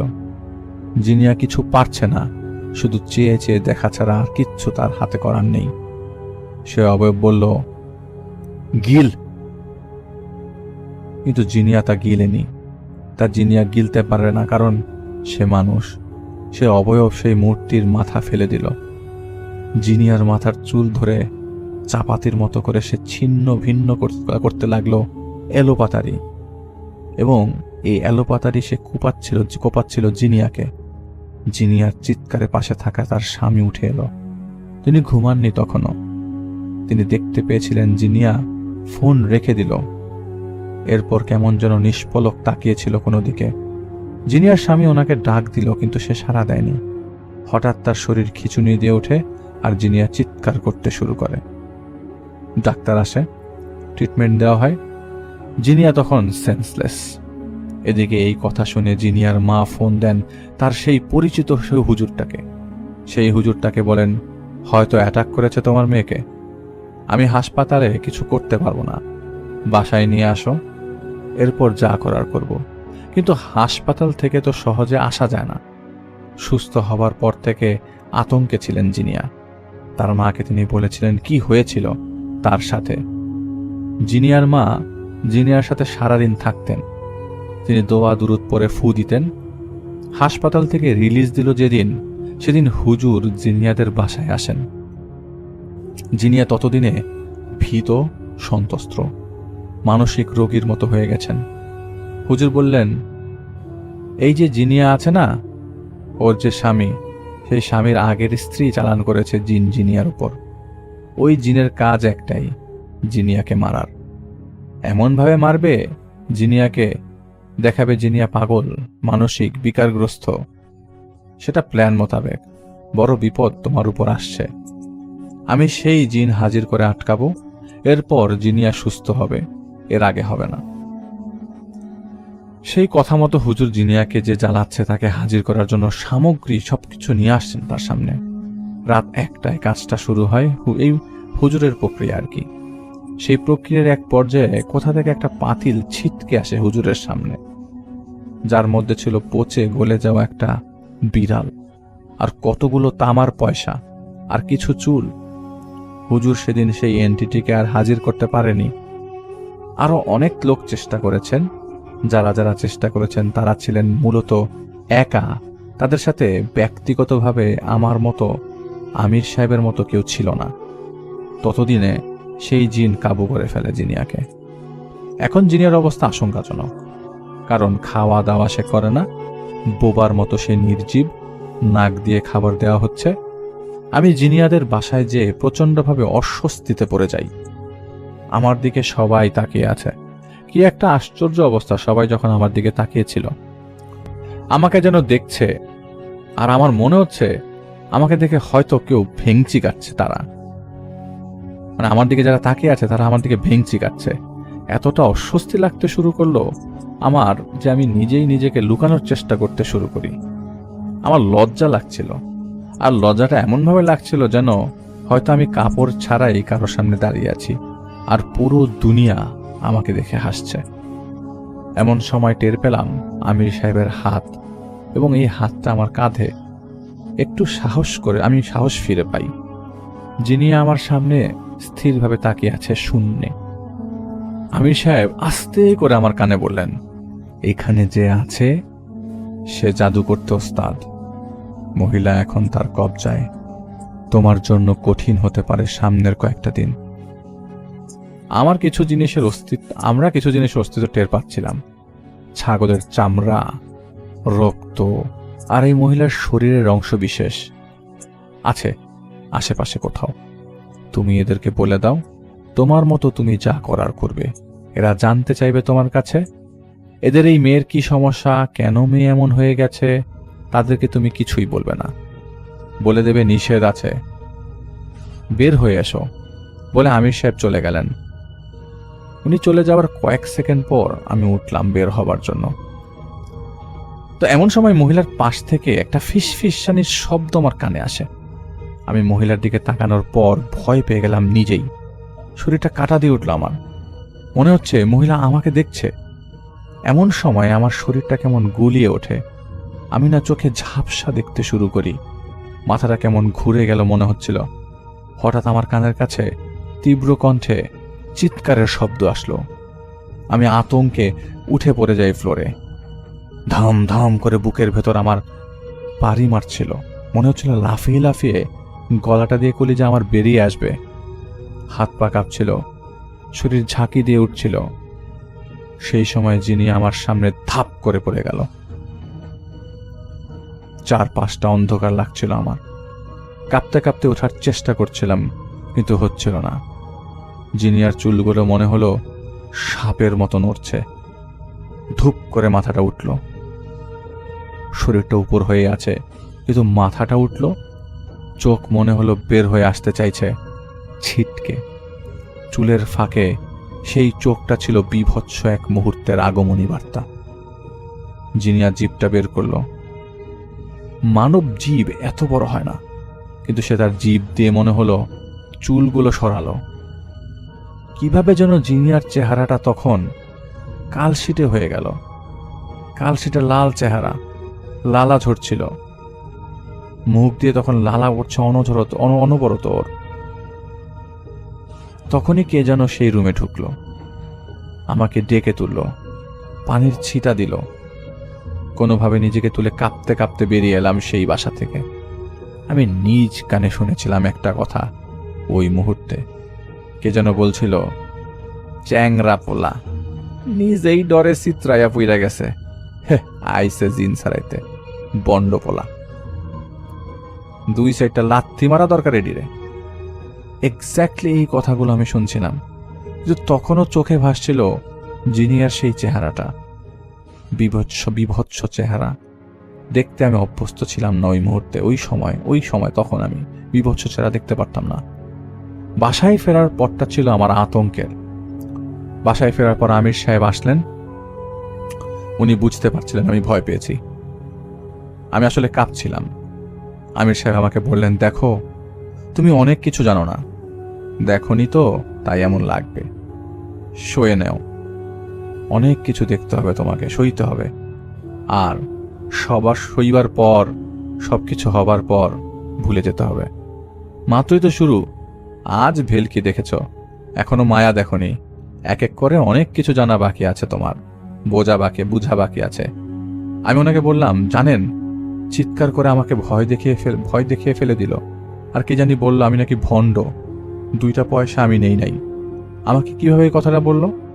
আমি তো টাকাও খুঁজিনি, 1 গ্লাস পানিও খাইনি। কিভাবে আমাকে বললে কথাটা? আমির সাহেব আমাকে বললেন, ইনসানের ফিতরত এমন, আজ তুমি গিয়েছ, তাদের মন মতো হয়নি তাই তারা এমন কথা বলতে পেরেছে। আর ইনসান তো কথা বলবেই, এটা স্বভাব। তুমি উচিত জবাবটা দিয়ে দাও, ধরে ওকে আটকাও, এরপর দেখিয়ে দাও। শুনো, আজ বলে রাখি, তুমি কোথাও যাও, আল্লাহ তোমাকে নিয়ে যান সেখানে, তুমি যেখানেই যাও। আর কেউ তোমার কাছে আসে না, আল্লাহ তাদের তোমার কাছে নিয়ে আসেন।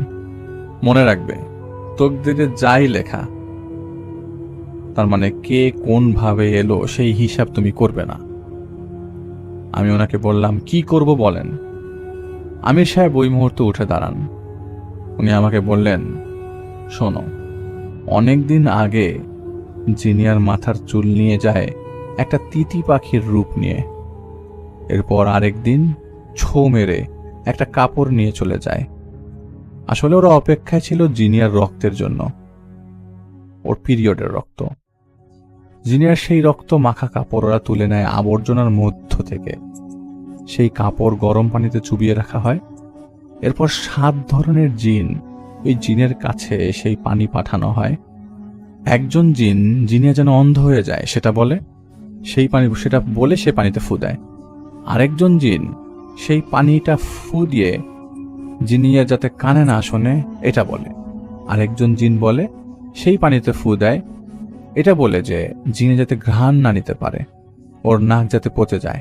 আরেকজন জিন ফু দেয় জিনিয়ার জিহ্বা বরাবর, যাতে জিহ্বা পাথর হয়ে যায়, খেতে না পারে, যাতে খাবার খেতে না পারে এটা বলে। আরেকজন জিন সেই পানিতে ফু দেয় জিনিয়ার যাতে পেট যাতে কুকড়ে যায়, শুকিয়ে কাঠ হয়ে যায়।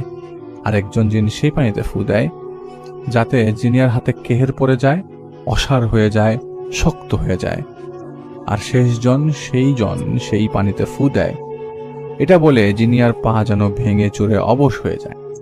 এরপর সেই পানিতে 3 রাত ধরে এক এক করে মেশানো হয় সেই 7 জিনের কাছ থেকে নেওয়া 7 বস্তু, যা দিয়ে তৈরি করা হয় একটা তাবিজ। আর এই তাবিজ তৈরি করেছে এক মাসরুর জিন। এই সব কিছু করিয়েছে একজন ইনসান। অমুক জায়গায় একটা তাবিজ আর অমুক জায়গায় 2টা দ্বিতীয় তাবিজটা আছে, একই সময় সেই তাবিজটা তুলতে হবে, বিধায় আমরা তোমার সাথে থাকতে পারবো না। সেই সময় ভয় নেই, কিছুই হবে না, তোমাকে যা খুশি দেখাক তুমি ভয় পাবে না। নিজেকে স্থির রেখে তাবিজটা হাতে তুলে নিবে, নইলে জিনিয়া কিন্তু আর ঠিক হবে না। আমির সাহেব আমাকে আরো বললেন যে তিনি এখন চলে যাবেন। আর আসলে কথা হচ্ছে যে 2 জায়গাতে 2টা তাবিজ একই সময় তুলবার কারণে আমির সাহেবরা থাকবে এক পাশে আর জাহিদ ভাই থাকবেন আরেক পাশে। জাস্ট একটু ব্র্যাকেটে বলে দিলাম। কাল তিনি আমাকে নিয়ে যাবেন, তাবিজ যেখানে আছে ঠিক সেখানে। পরের দিন রাত 1টা, চারপাশে কুয়াশা। আমির সাহেব আমাকে নিয়ে আসেন ঢাকা শহরের কোনো এক অপরিচিত জায়গায়, একটা শ্মশান। এটা আমির সাহেব আমাকে একটা জায়গায় দেখিয়ে দেন আর আমার হাতে ছোট্ট বাটালি দিলেন। আমাকে উনি বললেন 1 হাত খুঁড়তে। আমি বললাম কোথায় খুঁড়ব? উনি ইশারা দিয়ে বললেন ওই জায়গাটায়। আমি বাটালিটা দেখিয়ে বললাম এটা দিয়ে কিভাবে খুঁড়ব? উনি আমাকে বললেন আশেপাশে কোথাও কিছু পাইনি, আর কারোর ঘর থেকে চুরি তো করতে পারি না, তুমি দ্রুত শুরু করো, সময় কম। এটা বলে আমির সাহেব চলে যান। আমির সাহেব চলে যাওয়া মাত্রই আমার শরীরটা ঝাঁকি দিল। ভয়, একা যে আমি কিছু করতে পারি না। নীরব চারপাশ, কুয়াশা, কিচ্ছু দেখা যাচ্ছে না। আমি বাটালি দিয়ে খুঁড়তে শুরু করলাম। কয়েক মিনিট পর নুপুরের শব্দ আমার কানে আসতেই শরীরটা ঝাঁকি মেরে উঠল। ছন ছন নুপুরের শব্দ, আমার চারপাশে ঘুরছে শব্দটা। আমার হাত পা কাঁপতে শুরু করলো, কিন্তু দম আটকে আমি চোয়াল শক্ত করে মাটি সরাতে শুরু করি।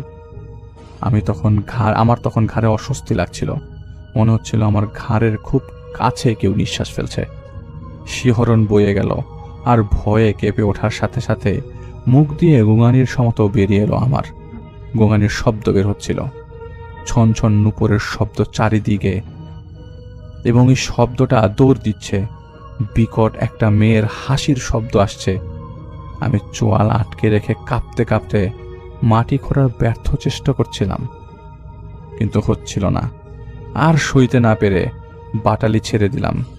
ভয়ে কান্না চলে আসছিল আমার সামনে দাঁড়ানো জিনিয়া, মাথার চুলগুলো সামনে।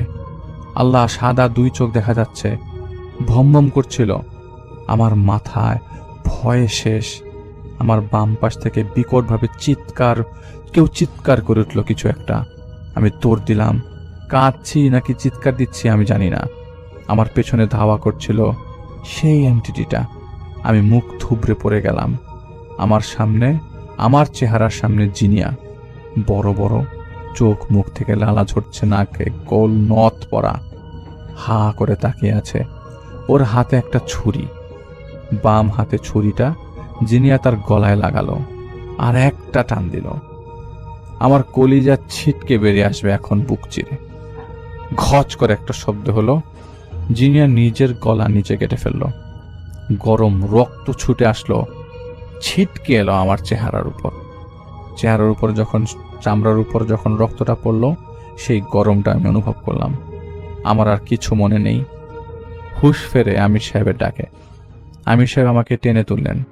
উনি বুঝে গিয়েছিলেন যে আমি পারিনি। ওই তাবিজটা নিয়ে পালিয়ে গিয়েছিল সেই জিনটা। জানেন, যিনি আর সুস্থ হয়নি। আদৌ সুস্থ হয়েছিল কিনা আমি জানি না। যেহেতু আমি কিছু করতে পারিনি, মানে তাদের মেয়েকে যেহেতু সুস্থ করতে পারিনি, তাই অনেক কটু কথা আমি শুনেছিলাম ফোনে। আমার এই কর্মের যেই জীবন, তার শুরুর কিছু অংশ আজ বললাম, যাতে বুঝতে পারেন আপনারা শুরুটা কতটা কঠিন ছিল, কেন আমি মানুষকে বিশ্বাস করতে পারি না। ধন্যবাদ জাহিদ ভাই আপনার স্টোরির জন্য।